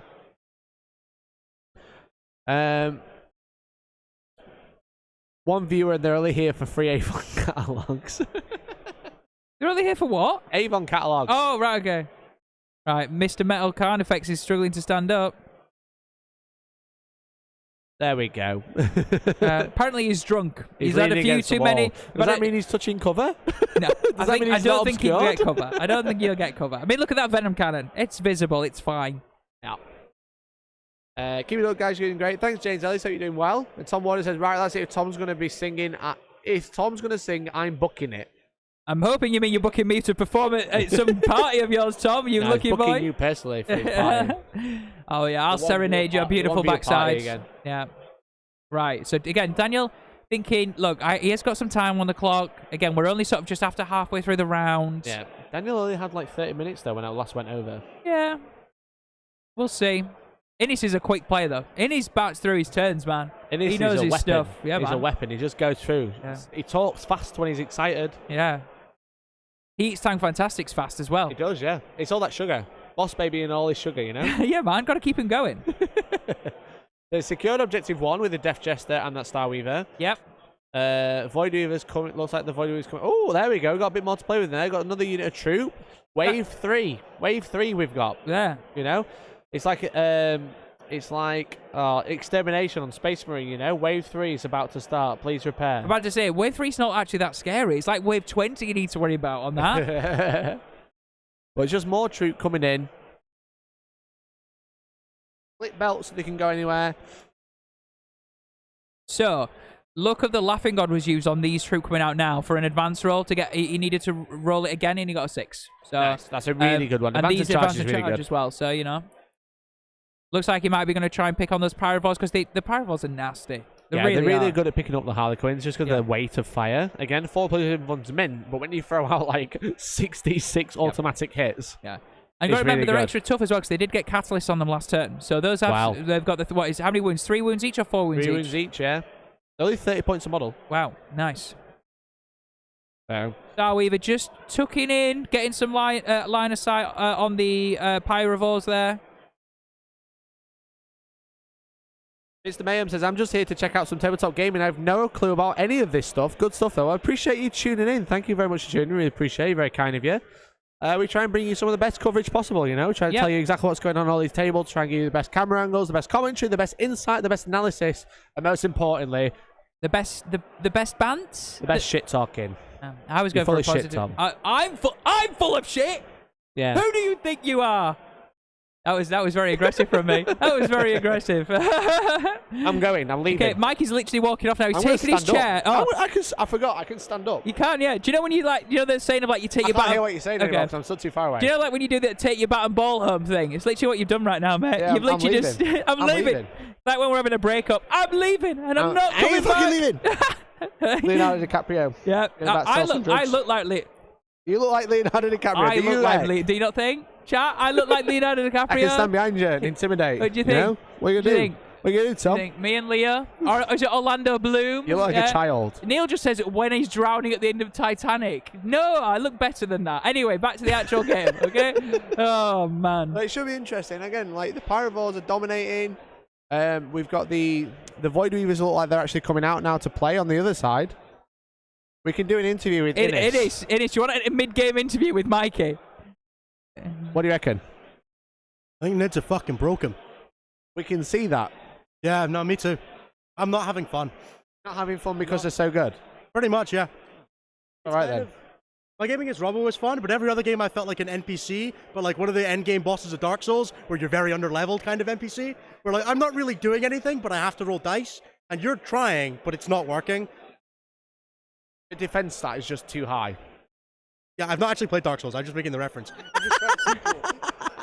You're just trying to fit in. Elden Ring now, anyway, not Dark Souls. Your ring's not that old, early. Very old, actually. Is it? Because you're almost 30. Listen, I'm 2 years away from being 30. How old are you, Innes? 25. What the fuck is wrong with you? What is wrong with Wow, you? that was an insightful interview mid-game from Innes, who's actually playing on the This is game great. right I now. love streaming because people just come and insult you for no reason. I mean, God love All I'm him. doing is standing up because my back hurts, and this is great. Are you enjoying yourself up there? Yeah, it's having a great time, mate. Chat, some Andy the Tech Dad saying, is this a 5 or a 6 round event? This is a 6 round event, so guess what? We're not done after this. It means that in an hour or so, you're going to see the top table of this event live on Hellstormwargaming. We'll bring you whoever it is. It could be Manny from Glasshammer Gaming. It could be Innes back on again from Team Scotland. It could be Josh Roberts, the captain of Team England. Look at the caliber of people I've just said. You're going to see some good 40k action before the end of the day. I remember I made a video about Innes once. I just remembered from what he said about being an NPC. Right. He had a big NPC energy because he was the way he was looking at the camera, he looked like a character off Oblivion. Just like stood staring at it harmless. Just staring at the camera, yeah, like not doing anything. It's very fun. Reading from a script, yeah. Pretty much. There we go. That is the lay of the table It's currently. really interesting how Dan reacts to this, you know? Yeah. Absolutely. It's like how Dan has to react. Again, he's been playing so cagey up until this point. I think it's allowed Innes just to jump on the objective and not do anything. He's just responding to Dan and just holding the board, which is not good for Dan. So we're just starting in the shooting phase. Just some troop right now. Just looks like actually, Mikey, I feel like the Parasite might have dropped a Ripper into that ruin because apparently they just threw a grenade at a Ripper swarm. Oh, okay. Oh. And there's maybe 2 he in did pop there some out actually. So I'm going to have a quick check of the board Yeah. and have a look round. So Yeah. see what's going on. go on, Mikey. You leave the chat with me in my very capable hands, okay? Hey, chat. It's just us now. Just us two together. One-on-one or one on many people in the chat. Hope you're all good. So let's say mean things about Mikey. His hair's crap, innit? Come on, let's be honest. We're not here for the 40k. We're here for the Mikey bashing. He's a good lad and everything, but that hair needs sorting out. I mean, 400 odd quid to dye his hair blue. I'm just saying, all right? I wouldn't expect anyone to do it, but if you did, I'd love you forever. Anyway, back to the actual 40k game. So there's Okay. 2 Ripper Swarms in that top building, just underneath that dice that says 1. Right. Just here. Yeah, I see the dice that says 1. It looks a lovely This one? dice. Yeah. There's 2 Ripper Swarms there. Yep. There's 5 troop next to him. Like that, and then there's all these here. Yep. I think that's his objective now. Playing for that stranglehold, you know? Yep. Absolutely. While you're gone, Mikey, Peugeot 30 asked me to sing. Okay, so I'm going to sing at some point. Is it love, love, love? Do-do. Why do you do Must be this? love. Why do you do this, Tom? People ask for it. The chat want it. The chat want more of my singing and less of your whiny competitive 40k information and insight, okay? You don't even like music, though. I don't like music, you're right. I've got no Every idea. time we go in the car, he just says, this is shit, this is shit. It's not Clubland from 2005, so therefore I don't know what it is, alright? Where's me scooter? Or where's me jumper? Or where's me Cascada? Are you ready? Ultra B. I want all the chav cheese, alright? So basic. I am. I'm not gonna lie. You're right there, Mikey. Do you need some more monster in your life? I do need Mikey's reached the stage of the weekend You're where not hitting the monster. Am I not giving you? You're not giving me the energy of the monster. Okay, I can. I'm going to drink one instead. Okay, more singing. Sing, chat. What more singing? It's chat. I love you all. I love you all deeply. Well, then sing. Yeah. Super chat for song requests. And also get your chance to get your name in the draw for a £50 hobby voucher at the same time. What a great bargain and trade that is. Yes, Tom the based chav. Oh, Organ, you've just ruined my life, buddy. Organ, Mikey, read that out. I don't think I can speak to Organ anymore. No, it's fine. I'll let text to speech remind everyone. Okay. Who's really in charge here? Thanks, Organ. Really appreciate it. I'll get you into the giveaway. But I think at least another £5 super chat to shut Tom up. Tom, sing a song. Sing a song. What, you want me to sing a song? Yeah. Let me think of a really good song. I'm trying to think of a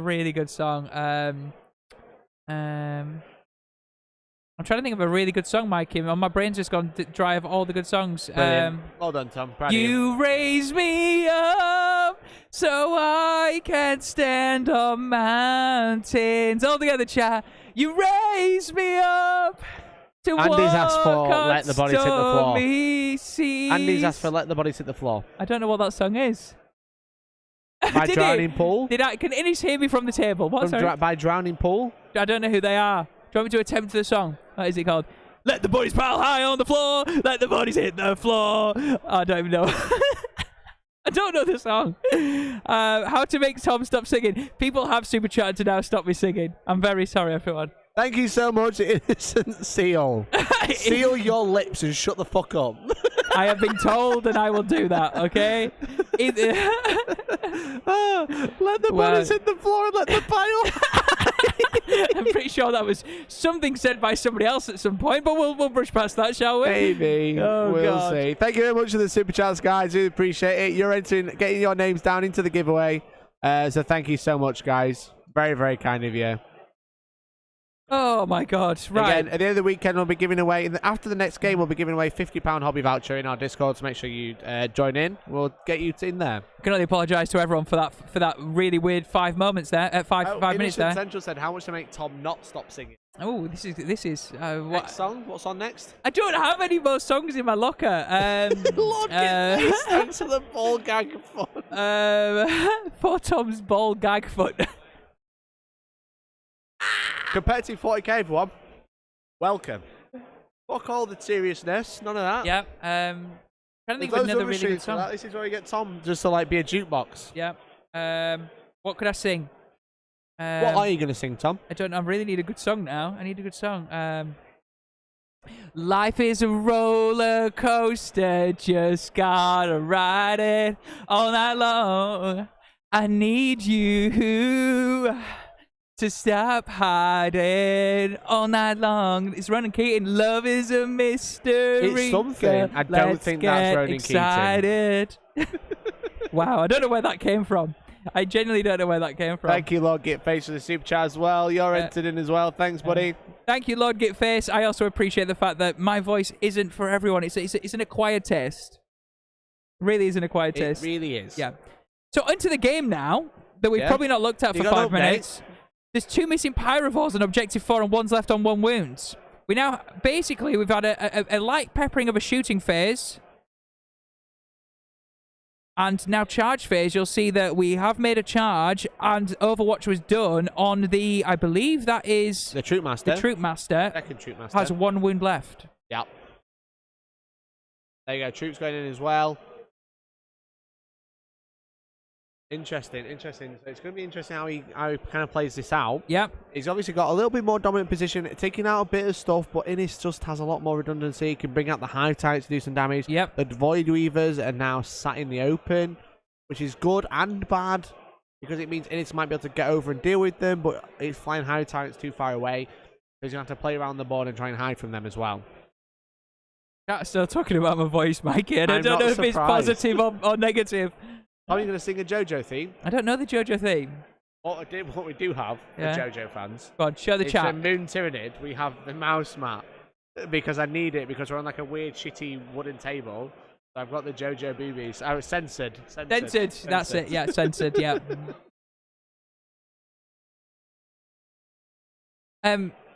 So it looks like we. Neil says he needs a wee. So do you want to go take Neil's place, or do you want me to go take Neil's place?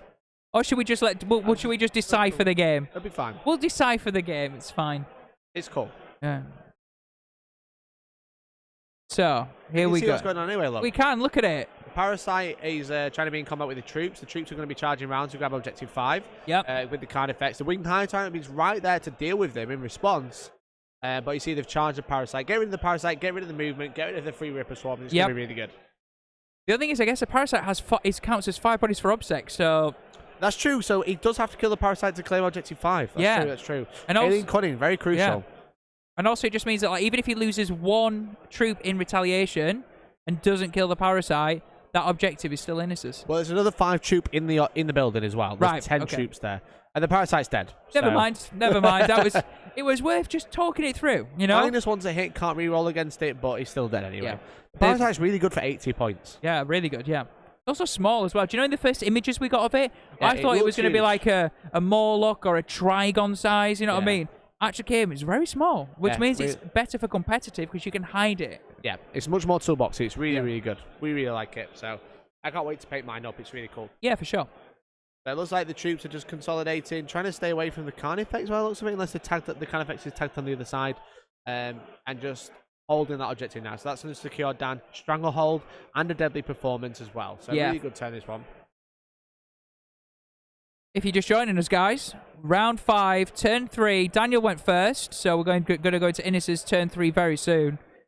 Still really close, but I would say that Daniel has appeared to lose a bit more. But then again, Harlequins, they're punchy. You only need a squad of 5 troops to delete something, yeah? Just Innis appears... Daniel's committed now. What I should say, I just realised, is because the troops have come out of this building, the Void Weaver is having to hold this objective. They are, yes. As you can see, he's straddled them out across 2 objectives by the looks of things. Maybe. Is it on objective 3 and objective 2? It looks like they're both on there. It doesn't really matter because he's got this one here as well. Yep. A different unit. That's a Star Weaver, but that's going to really slow down Dan's movement with the Void Weavers to get angles because he's not got nothing on objective 2 anymore. Yep. So they're going to have to stay back and hold that objective, which is not very good. I mean, there is a lot of line of sight through here, so he's going to be able to like maneuver and probably get quite a bit, but it's still hard because they're essentially like almost like a ball and chain to that objective. Yeah, for sure. They can dance around it, but they can't go anywhere else. He's had to move the Death Jester, which also was around there, onto objective 1 because he's just got a Star Weaver left there as well. Just for that extra, obviously, Death Jester protected by that vehicle currently as well, so it can't be shot. Yep, exactly. What is object on that objective with the Parasite? So just the troops now. So the Parasite is gone, so we've got a unit of 5 troops in here. And I imagine, we haven't got a table boss just right now, but I imagine the Ripper Swarms that were in here have probably been killed by the other unit of troops. Yeah. But that Carnifex not locked up, because if you remember, it was away from the edge. It's just been lent on the building right now just because it's come off its base. Yeah, so it's not actually in combat. You don't want to be in combat with a Carnifex anyway. No, Crushing Claws will crush you back. Simple as that. There you go, lots of Pyrovol there. Yep. So that's a squad of 2. And the Troop Master as well. Yep. These are the ones, again, catalysted up to the max. Again, he's just going for hitting it. He has cleared up quite a lot this turn. Yeah, he has done well. I think the problem is with this is like, even though it's a good turn, Innis still has quite a lot left. Yeah. And he's still got on his secondaries. We just cut over to Innis' secondaries now. Still got to the last to add. So he's down on points. He's 8 points behind. But he's going to be getting 8 points on taking hold to match. And then he's got the Hive Tyrant. He's got the Winged Hive Tyrant to come out and play. And then he's up to the last as well. The Tyrant Guard just starting objective 6. Yeah. So those Pyrovores are gone. So I think the troop now are huddling around the Troop Master, which is in there, who soaked up the Overwatch. He was on 1 wound. Now, again, Assassinate is one of Innis's secondaries, yeah? That Winged Hive Tyrant, which is mean and nasty, wants to get at that Troop Master. Big time. And obviously the Troop Master now is very open. Yeah, surrounded by a squad of troop, but they're only paper. You can psychic screen them off. You can smite them off, and then before you know it, you can charge the rest in there. Innocent Seal, thank you much for the £2. I got a request for Never Gonna Give You Up. Brilliant. Are we actually doing requests now? Some requests from Hellstorm, Tom. It's not a thing. Thank you so much for the super chat, bud. And thanks everyone who's subscribing. I know it's probably annoying if you're sat at home watching and you're thinking, oh man, why are these guys forcing us to subscribe to chat? Which is free. Yeah, I'm about to say it's free to subscribe. But the other problem is we kept getting bots yesterday, which is kind of annoying. So we've had to put a subscription-only chat on. So thanks everyone who's subscribed. Really appreciate it. Yeah. But it's still, like I said, free to subscribe. We're not paywalling it, so, you know. We just appreciate your support along the way. If you can offer us and throw us a few quid, it means a lot, right? Yeah, exactly. Petrol ain't cheap. All right? Petrol ain't cheap. So look, the turnaround of sight's come down. That's got a bunch of shots. The Pyrovore has moved up. Both Hive Tyrants are going for it now. Oh my days. Innis is not messing around. So the Winged Hive Tyrant going over here can deal with this objective. This Hive Tyrant, this Pyrovore. So I think what the plan is, this shooting there with all of its guns. Pyrovore, shoot there, kill all of its guns. Hive Tyrant, kill the Troop Master. Yep, for sure. You know? Carnifex deal with this. The Tyrant Guard are even coming out now. I guess Innis is thinking, I'm not going to lose a squad of 5 Tyrant Guard, which might to the last. I might lose 1 or 2 on a bad next turn. They can protect the Hive Tyrant as well, and they have a bunch of attacks at damage 1. Yeah. So help clear those troops off, yeah. So I think Innis is just like, let's just. Here we go, full send. Yeah. I know I've got this now in the bag. Yeah. So 3 Void Weavers are nasty, but they're not good. They might kill a Hive Tyrant. That'd be 5 points. That'd be really sad, but they're also not going to hold objectives for him, as you've said. They're going to hold the back one. They're stuck in the back. So, and obviously with this Hive Tyrant as well, Innis has overrun. Yeah. So what he could do is move the Tyrant Guard over here with a charge. Yep. Have that Tyrant Guard here. Have this Tyrant going with a charge, and then overrun. Yep.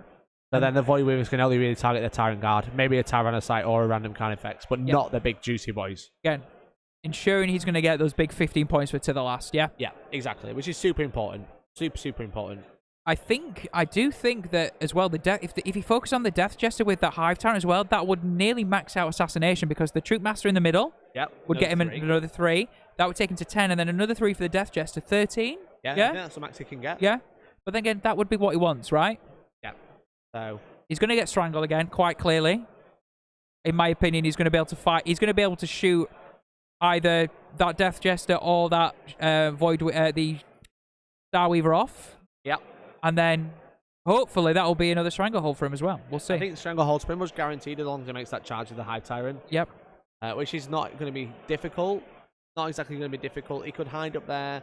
But he also got +1 to charge. He swapped his Leviathan trait. So everything's got +1 to charge as well. I think he's probably going to play defensively because all he needs to do is kill what's on here and then fly away with overrun because then he's holding 1, 2, 3. Yep. And Daniel will be holding 1, 2. So he'll still get Stranglehold. Again, you don't have to hold 4 objectives in a 6-round mission. You just need to kill everything on that 4th objective and stand hold on 3 yourself. Yep.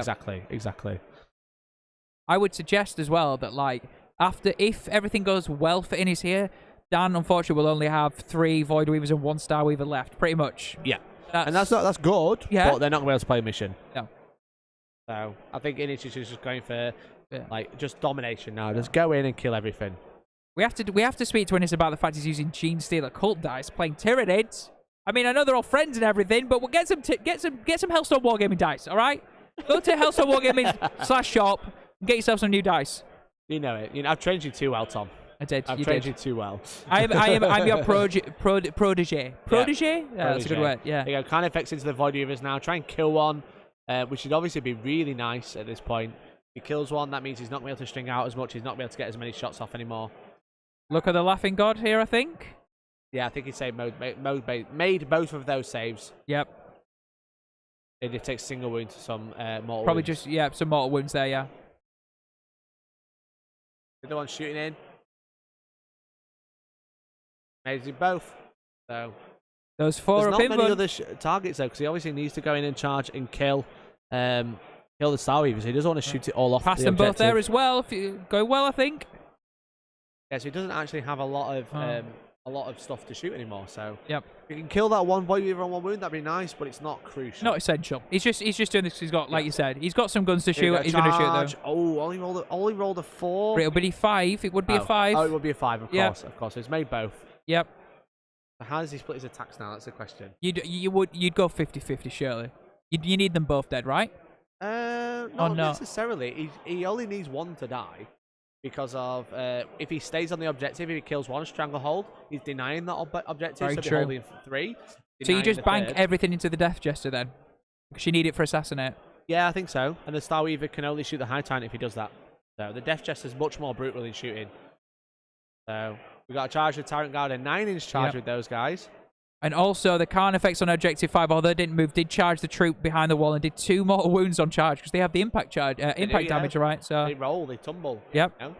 And as you can see, as you predicted, Tyrant Guard just swinging around the outside of those troops, making it in, everything else piling in, and it also would give the Pyro's opportunity. charge as well, just to get out of line of sight. Yep. Nasty Interesting to see if anything declared the Troop Master, but we'll see. It's also not super crucial that he kills it this turn either, because No. the Troop Master can go in and kill stuff, but it'd obviously be nice if they it'd be nice if he could kill it this turn, but if he kills all the troop, there's not many to deal with it. Yep. So he initially started off he's with a going- Carnifex, and he just deleted the troop in combat. Yep, I think he's going for the object. He's just going for the units for obsec. Yep. One character's annoying, Yep. but I'll deal with it and then kill it next turn with smite, etc. So apparently, that Carnifex has left one troop alive on the other side of that wall. See, that's kind of annoying because they're obsec. Yep, they are. So But I don't think there's a way that Innes will be able to deal with that, so he might have to then force the objective off him on number 1 and take that. yeah, maybe. We will see. But it's not guaranteed because of the invulns, you know. Lots of Starweaver. Go on, so how is he split his attacks? Do we know, Neil? Because is he now attacking with the rest of the attacks into the Death Jester? These are into the Death Jester then, so he must have split them a little bit. Makes his invuln to just a single mortal wound by the looks of it. But we'll Yep. find out. We'll just get double Yep. confirmation. But if he doesn't kill it, it does mean he can't overrun, but he is denying that objective. So Looks like a failed save there, so is he just working out Yeah. if he can use Look of the Laughing God? he does have 1 CP as well, so we're just Yeah. thinking about it.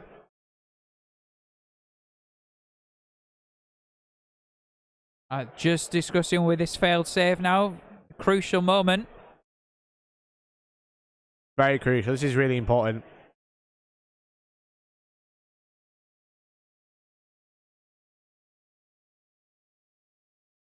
So no reroll, so it looks like we're just gonna. So he did die. He was just debating whether to re-roll the save to try and hold the objective, but Cool. instead he's just going to fight on death. Makes sense. Makes sense. Obviously, being dark, Harlequins, can Yeah. just do it. Just start fights on death for free. 2 6s there. Does 6s do some sexy stuff? We'll see. 2 mortal wounds, I think, Yep. in addition. Yep. All right. So is he going to overrun, or is he going to hold the objective? That's the question.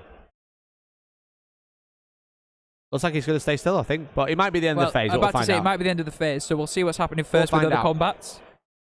So if Innes clears up all them troops in the middle and doesn't let them swing with the Tyrant Guard, I think this is probably Innes' game quite convincingly. If they do survive, kill all the Tyrant Guard.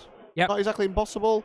Hard, but not So impossible. all these dice currently are the Tyrant Guard into the troop. As you can see, he's just getting the dice out there. Done the piling, getting the dice for each of them. And like you said, these are all lots of 1 damage attacks right now. Yep, exactly. Let's see if I can get the profile up for the Tyrant Guard. I'm imagining it's like 3s to hit and probably 2s. I imagine there'd be strength 6. I think they're definitely toughness 6, that's for sure. Yeah, so it looks like he's picked out all the 1s and 2s, so it looks like 3s to hit. Or maybe 4s. Tyrant Guard, 3 attacks each. 4s to hit. With Rending Claws, their strength 6 -3 and -4 and 1 damage. Or Scything Talons, their strength 5 -1 and 1 damage, but with 4 attacks each instead. All these are saves now on the troop. Obviously looking for those 4s. But when they're near a high time, they get 4 attack space. Oh, wow. That's A whole 9 bunch. of the troop dead. The question Oof. is, I think that's the entire unit, Mikey. I think so. that can go in and bully the troop master if he wants to. If they declare the charge on the troop master as well, I imagine so. I don't know because he's not been able to make combat with the charge, so you wouldn't declare the troop because you've got to be within an inch to be in combat. Right. If he declares the charge, you have to end within an inch, so that means that he wouldn't be able to fight. So I think he's just charged the troops, and he's probably just going to either look at the troop master or he's going to pile into it. So I don't think he declared him because he would have liked to, but he couldn't because he couldn't get to him. Confirmation from the table, he couldn't declare, so therefore, like you said, he can now not attack the troop master. Like you said, not the end of the world, but just good. Like you said, good to clarify. Do troop master things, but they do get to fight back first. That's what's important. They get to fight back first. The Dark Harlequins. So. You guys see all the Tyrant Guard and the Hive Tyrant there, just chilling. Just man. Look at them all. Look at little chads, little boulders. Little faces. Look at the little boulders of fun. Zoanthrope just chilling at the back, doing what he's good for, passing out some buff psychic spells, and just sitting there, having the time of his life. Holding that objective, which is super important. Tyranids like being a really good unit as well, being able to move around. It's a monster, which is fun. Yep. Technically gives a bring it down then. Does give a bring it down. Now, I'm about to say, now it's like one. Yeah. But now it's a dedicated transport, thank God, finally, rather than sitting in a weird middle ground. Yeah, exactly. You used to be able to take them for themselves, didn't you? You could used to be able to potentially stick Tyrannocytes in Tyrannocytes, didn't you? You did. But now you can't, which is so funny. There you go. The troops getting taken off now. They're fought on death. Yep. Now they're being removed. And I'm assuming they were fighting the Tyrant Guard there. Or... No, I think they were hitting the Hive Tyrant. What were they hitting, the Tyrant Guard or the Hive Tyrant? It's not too crucial anyway. But it looks like, there you go, he's bodying the Troop Master with the Tyrant Guard. Yep. So he can hit them if he wants to, but he's got to fall back. Yep. So yeah, just so you know, there was a few fight backs going into all different kinds of monsters and stuff there, but nothing really happened. A couple of wounds, but that's about it. Oh. So yeah, so now the Troop Master can fight back into the Tyrant Guard, but there's 5 of them there. They're T6. They're really tough. They're not exactly easy to kill. There's a bunch of wounds. And I think this is probably game now for the Tyranids. The Tyranids will be taking the win. Daniel's played it like a champ, but I think might have played this a bit too defensively because Innis now has Stranglehold as well. He's holding 3 and more at this point. Well, actually, I don't know if he's holding Objective 5. Is there a troop in Objective 5? Neil, is there a troop on Objective 5? Next to that Carnifex in the wall. In the building. One. So that's obsecking that objective out. So he won't get Stranglehold this turn. But that's okay. He's just bodied the board now. I mean, Dan has a Star Weaver. He has a single troop. He has 3 Void Weavers left. The Void Weavers are going to do damage, but I think this is probably game. Innis' saving grace was morale on that troop in the building. Did he fail? No, he rolled a 1. So Daniel's passed it on a 1. Oh. So that's... Why was that Innis' saving grace Because then? he wanted him to fail it. So he would run away. If it was Innis' saving grace, that'd be good for Innis, but it wasn't his saving grace. Yeah, but like, I was saying that like what he was banking on was him failing morale. Right. Yeah, what I mean now. I get what you mean. God, homie. He passed morale. Yes, he passed morale. Okay. I was trying to make it tense and give it some commentary vibes. Yes, exactly. And in the end, I confused you and probably everyone at home. Confused me, yeah. Okay. Innis up to 50 points now. 24 on taking hold, 6 on strangle, 10 on assassinate to the last. Still going to be scoring another 15, so technically on 65 points. Nice unless he uses the Tyrant Guard, the Hive Tyrants as well. Yep. So going into Dan's turn, 30 points, or Daniel's turn. 30 points. He's going to score another banner. I think they forgot again, but he's going to be on 4 points to the banner, so on 62. So Neil, just make sure they don't forget that extra banner point because I would imagine he's going to get a banner point for number for 2. First. But yeah, we'll get them crack on. Troop Master thinking about falling back and charging for grabbing Objective 6 potentially to try and get for that Neurothrope. Deadly Performance will be scored there as well. It'll help him get Stranglehold if he can kill everything off the objective. There we go. That banner point added now. Thank you. Yeah. So if he did fall back and grab it, it'd actually be a really big swing. Yep. If the Troop Master was able to get the Neurothrope and kill it, bearing in mind it's got an invulnerable save, so not guaranteed. Yep. But that's scoring Stranglehold, a Deadly Performance, and raising Stranglehold and Deadly Performance. Sorry, that'd be another like 6 points because that's taking an objective back they didn't hold. He's got that one guy in the building, Objective 5, so that can get him Stranglehold as well. He'll be holding 2, 3, 6, and 5. But we'll see. We'll just have to see whether he wants to commit that way. I'm not sure he will, but it's something to think about. Yeah, for sure. Like I said, I think Daniel now, he has only got 5 models left. Yeah, exactly. He's just going to have troop, to... a troop master, 3 void weavers, and a star weaver. Yeah. So that was 6. That was bad maths, but still, you It's get fine. the point. Not many. Not many. Not many at all. Innis has as many Tyrant Guard, but Dan has models. There you go. That troop coming out. Yep, that was the one that was tying up the Carnifex. Makes sense. I'm not sure why he's going over there. Maybe he's going to go for a charge on the overthrow. He'll be obsec, I guess, won't he? It is obsec. Yeah. Again, but that isn't going to get him stranglehold. No, it would deny. Would it help deny Innis though? Maybe. Innis is still holding 3.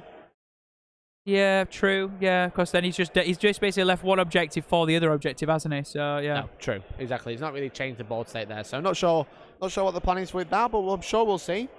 Maybe if he has a fusion pistol, He he could try performance, grab an objective. Maybe that's pretty much all he's going to help him with. If he has a fusion pistol, pop the brain bug with a shot. Pew! Yeah, true. There's no fusion pistols though. Is there not? No. Oh, okay. Well, that answers that question then. Yeah, exactly. I don't think there's much of a plan, to be honest. I don't think there's... I'm enjoying Innis's power stance. I love a power stance. You know? Look at it. Yeah. We can see it in the book. Whoa. Power stance time. I don't know if there's a I think this is pretty much in the bag. I think this is pretty much in the bag. I think this is quite comfortable. Dan's going to get... He's going to get a few more points on taking hold. Yep. He might be lucky to get a strangle or a deadly performance and a couple on banners. But with another 15 on Innis and getting taken hold probably maxed. Yep. I think it's probably game over for Daniel. We'll just have to see again because this is it's going to be really tight at the end because there's going to be 3 people after this game on top wins. We'll have to see how many points Innis can get because in the end it will come down to points, won't it? Yep, exactly. So currently the top 3 tables are still playing. Yeah. So we got Josh Roberts versus David Gaylord. The Harlequins versus Tyranids. It looks like, from what I can tell, it looks like there isn't many Tyranids looking left on that table. On table 1, there might be maybe Josh Roberts going onto the top table. Yep. And then we've got Gareth and Manny. That table's a little bit too far away, so I can't quite see what's going on there. But it could be close. We'll just have to find out and see who's in on the next table, you know? We will be trying to get the top table on the last round. It should be 2 winners. Yep. That's the plan. So don't go anywhere because that's going to be like an hour away, if that. What Probably time about is it? an hour away, yeah, yeah. something like that. If not less. So, you know, straddle yourself in. Straddle yourselves in. Strap yourself in. Straddle yourselves in. There we go. Somebody's excited So we haven't got us. any wars at this event, but there's a Titanicus event, and they keep going, engine kill! Is and that what's happening? Yeah, did you not know? I did not know there was a Titanicus event happening. No, so there's a Titanicus event at the bottom of the room, Tom. Right. I know I don't let you outside very much. You At the bottom of don't. the event, there's a I've been strapped to Titanicus this event. chair for about 5 hours now. And then they go, engine kill! And then they all start cheering because obviously a warlord's died. So. Yes, I like it. Okay. Yeah, that's what happens. Maybe Engine kill, maybe mate. we should go play. Maybe we should go play Titanicus. Nah. No, I don't think I'd fit in there. No. I don't like competitive or jokes, you know? Do they not? Is it all very narrative in Titanicus? So. I think so, yeah. There you go. We're seeing Dan consolidate the Starweaver onto Objective 2 so he can bring the Void Weavers out to deal with the Tyrannocyte on Objective 4 by the looks of it and pull far away from the Hive Tyrant. So he's got to go commit that way if he needs to. But he might just want to kill the Hive Tyrant. He might want to kill the Tyrannocyte. He's got a choice of targets there, but having to use the Starweaver to stay back to hold the objective, not that great. Well, I'm guessing that Starweaver's there to, again, protected the ban, protected the raised banner for as long as it possibly can. Yeah, so as soon as Innis goes on there and deals with it, that's no more taking hold. It's no more banners. Yep. And also, he can't raise any more banners, so he's screwed. I mean, he can with that one troop who is there, ready to fight an Neurothrope. That's it. That's all he can do. There, you see? Next to the hands? Yep. That's it. I wonder then if we see Harlequins again in round 6. I wonder. Maybe top table. Do we know what shooting table boss? Is this the shuriken cannons? I would imagine some shuriken cannons table boss. So into something. Just working it out now. What's he shooting into?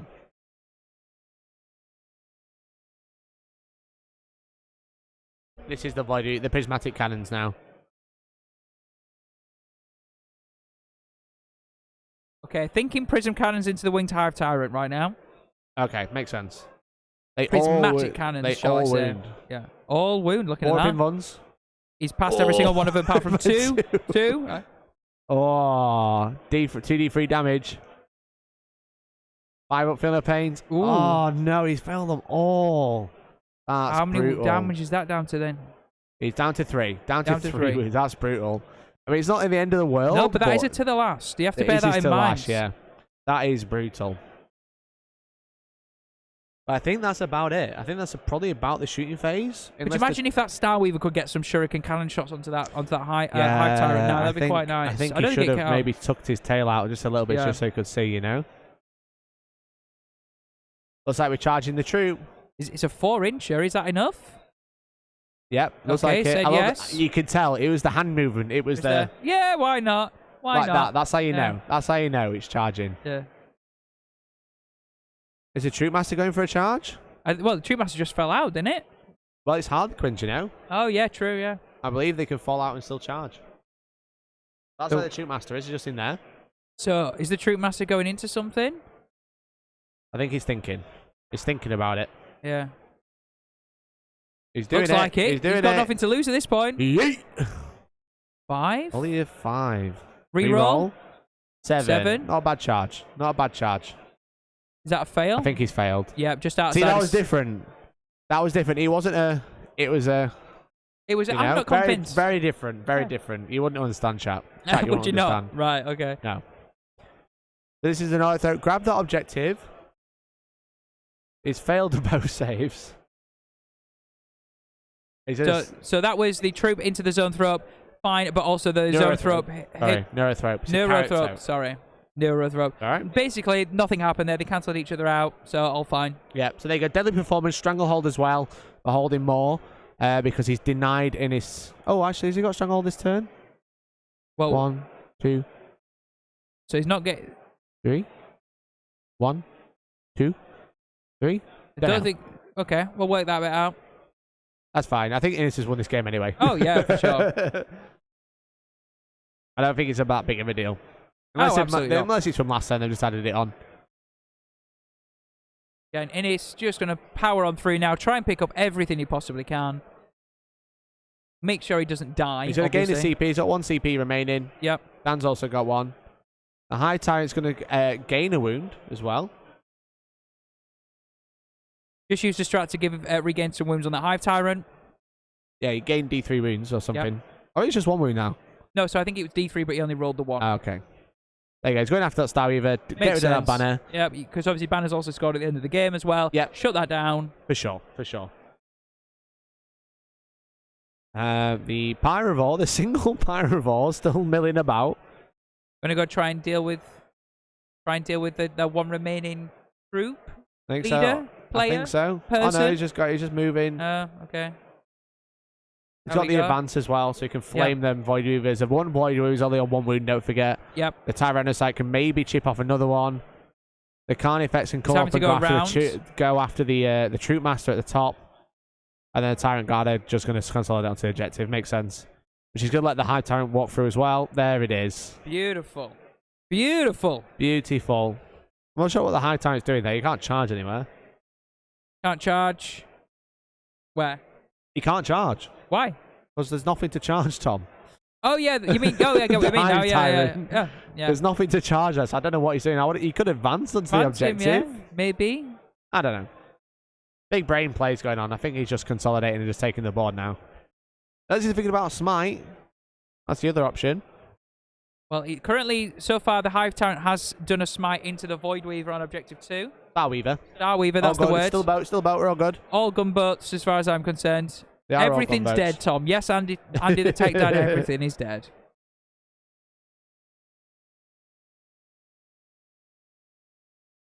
There you go. That's a Void Weaver down to 1, I believe. Oh, no. 1 down to 5 and take another wound as well. From the Flamers. Yeah, I think this is pretty much game. It's just a mop-up phase now, Tom.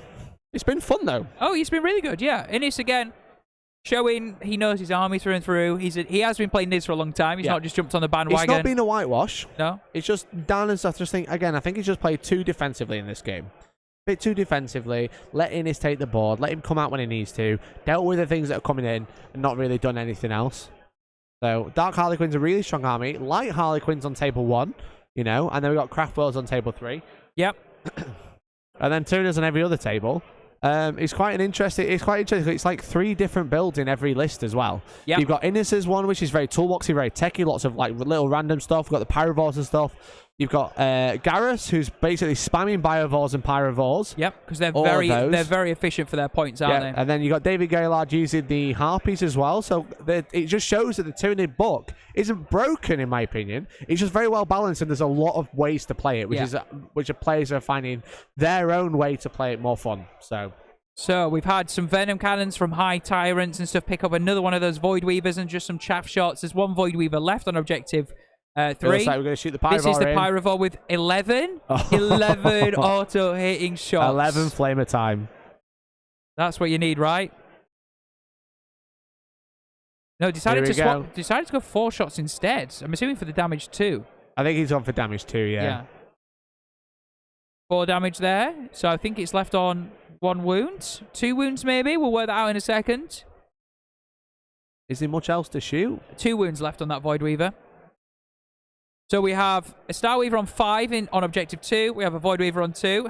Yep, Tyranids charging in. It's all in now. Or as my table boss has said, the floating testicle has made a charge. Yeah, the High Tyrants made the charge as well on the left. Let's see if this is pretty much tidy up time. This is pretty much game now. The troop is dead over here from smites. The Tyrant Guard are in and holding that objective. Yep. So the Carnifex on the top board charged into the Troop Master and did the damage on the mortals on the charge. Yep. Killed it. Fair. Then we are now, I believe, going on the High Tyrant into the Star Weaver. Tyrant just in the left. Yeah. As you can see, just next to the iPad. He's going to deny his banner. He's going to get him that, and he's going to basically secure the High Tyrant in a very safe position as well. And it has remained alive. Oh, wow. Okay. 3 wounds, but there might be some more attacks coming in on it. That forward pin run, though, you know? That forward pin run's so crucial. Made both his inruns as well. What the hell? And then sorry, he's going to fight back. Is he going to do a wound in return? I think it does. It does make it safe. That's the problem, though. That Star Weaver, if it stays in combat, it can go and shoot him in combat with the Shuriken cannons, which are all 2 damage. So that High Tyrant might not be around forever. You know? It's got a hit, he got a wound, but now the Tyrannosaurus, I think, has failed to kill the Void Weaver as well. It has, that's just what's happened, and it's also been hit back and taken the wound as well. Well, it's got 14 wounds remaining. Yeah. Plenty of wounds to get through. I think it's fine. Yeah, but like you said, if he can get through with those, a few of those Shuriken cannons through on the Hive Tyrant, I mean, you are going to die. He's got 4 wounds, so he only needs 2 to get through. He'd have to stay in combat to do it. Yeah, which isn't so bad, because it means he's got to stay in combat because he's got 2 models left, Tom. Yeah. And they can't shoot if they don't.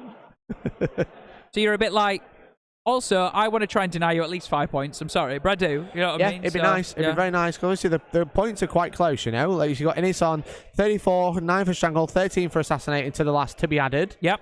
So if he's going to get another 10, at least, 76. If Dan can get a few points, get a deadly performance, he's not going to be getting any more banners now. Oh, actually, he still will get a banner because of that one banner in the corner. Because he's not denied the objective 2. Yes. He's not denied the banner yet. He's not denied it, he's not taking it off, They'll be on 70.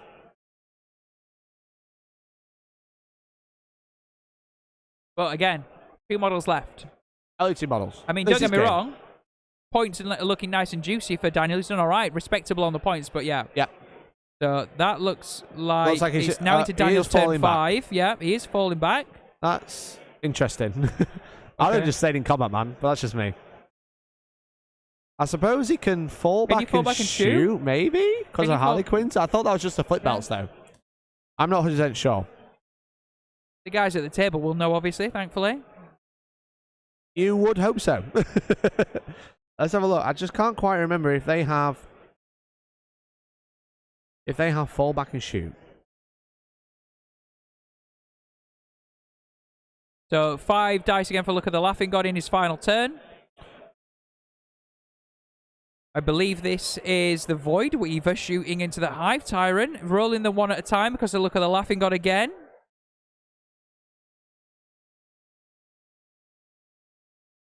Unless I've missed something, I can't see that, but I'm sure there'll be something that's been done. Unless he's spent. There's a stratagem I know that he can fall back and shoot or charge. That prismatic cannon's just done 6 damage. Oofed. And it kills him. That's 5 points denied. That is 5 points denied. Damn. Damn, yes. I think there's a feigned retreat you can use, so maybe just the prismatic cannons were shooting. Yeah. Nothing else. Probably thought it's more consistent to fall out and shoot with the prismatic cannon than it was to try and kill it in combat. To try and kill it with the shuriken cannons off the Starweaver. And apparently the shuriken cannons from that Void Weaver just finished off a Pyrovore as well. Yep. There you go. I think that's Dan's final score. Taken hold on 32. Stranglehold for 12. Deadly Performance 15 with 5 for banners. Now, going over to Innis's turn, he just scored Taken Hold. And he's won the game. He did it at the end of the turn, but he scored it anyway. But yeah. Yeah, he's won the game. Yeah, he's won the game. That's all that really matters, yeah. The only thing that Dan could score now is maybe one more banner at the end of the last turn. So maybe Innis... Is Innis bothered about denying that, really? Innis is just going to try and finish off. Obviously, it's going to be nice. It'd be nice for him to go and kill everything. What can Innis get other than an extra 3 points for Stranglehold and not lose anything that he needs? Well, that's it. He can only get Stranglehold, so he just needs to hold 3. So he could just end the game. But I think he's going for the kill. You know, he's playing Warhammer. He is. Tom. You've got to get enjoyment out of this. That's what gets forgotten these days. You know? That's what gets forgotten. Sometimes people just want to keep playing Warhammer. I think I'm trying to wait. I've got no idea what's going on. What the hell are the Tyranids going, Innis? I don't really know. Why? They might have automatically advanced. Apparently, they want a party on objective 2. Onslaught and advance and charge. Yeah. I think he's just denying Daniel that 1 point. Again, sometimes people just go, well, I've won. That's it. Game over. But Innis is playing the game, you know? He's maxed out his secondaries. He's taken hold. He's going to get... Onslaught's gone off. 12 for... There you go. Onslaught. So now he just wants to charge, I think. And Hive Nexus has just gone off. Fail the charge? Or is that just a power? Nope. Looks like... Just trying to work out now. Void Weaver can't Overwatch now, apparently. Was that power? Ah, yes. There's this power to turn off Overwatch. It's obviously really good. Yep. Really good. So, shooting now from, looks like the Tyrannosite, maybe? Yep, bunch of shots. I think that's Venom Cannon. Made his save again. Yep. Venom Cannon card effects. Passes again. For no point game. I'm about to say, we're just literally just like, guys, we're you've just won. watching him just roll out. Not good roll there from Innis. He's already dead, Dave. You've already won. Not another good roll. 2 failed charges. Re-roll. Right, he gets a 7. He's in there. Tyrant's in. Okay, now the Tyrant Guards. Innis is in a 6. This is very true. Rob Jones saying Innis is a WTC player. He's playing for differential. So he's just trying to score every single point and deny every single point. That's the thing with differential. It is all about stopping your opponent scoring points for you to do better, because it's a points differential out of 20. The more point difference you have, the better. So he's just playing Warhammer because that's how they score it. He has already won, and in this format, it doesn't matter. But by denying him points, he'd normally score better. But this is the proper way to play Warhammer. This is what you're supposed to do. The whole point of the game is to score as many points as stop your opponent scoring points, which is why it's so important. So Hive Tyrant went in onto the Void Weaver, killed it on the charge. Didn't even have to swing, just standard mortal wounds. Of course he did. Yeah. And now this is the Tyrant Guard into that last remaining Star Weaver on objective 2 for the game to be over and done with. Just a few saves. He's going to try and deny him. I mean, actually, it doesn't matter because he's taking the objective. He'll have 2 guys on there as soon as he consolidates. Yeah. But again, just trying to kill him.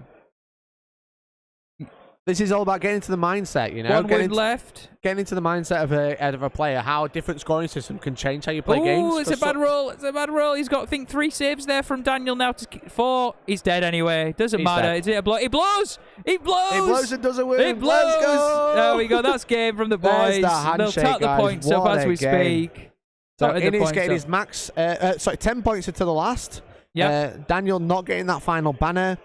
And Innis ending on... Well, Daniel ending on 32 for the primary, 12 for Stranglehold, 15 for Deadly Performance, and 5 for banners. And Innis ending on 45 primary, 12 Strangle, 13 Assassinate, and to the last for 10. So only really lost to the last and Stranglehold on turn 1 because he couldn't get it because he went second. But what a game. There we go. Beautiful. That was a great game. Realise I'm miles away. Hi, Tom. How are you? Get away from me. Well, no, that was a really fun game to commentate over.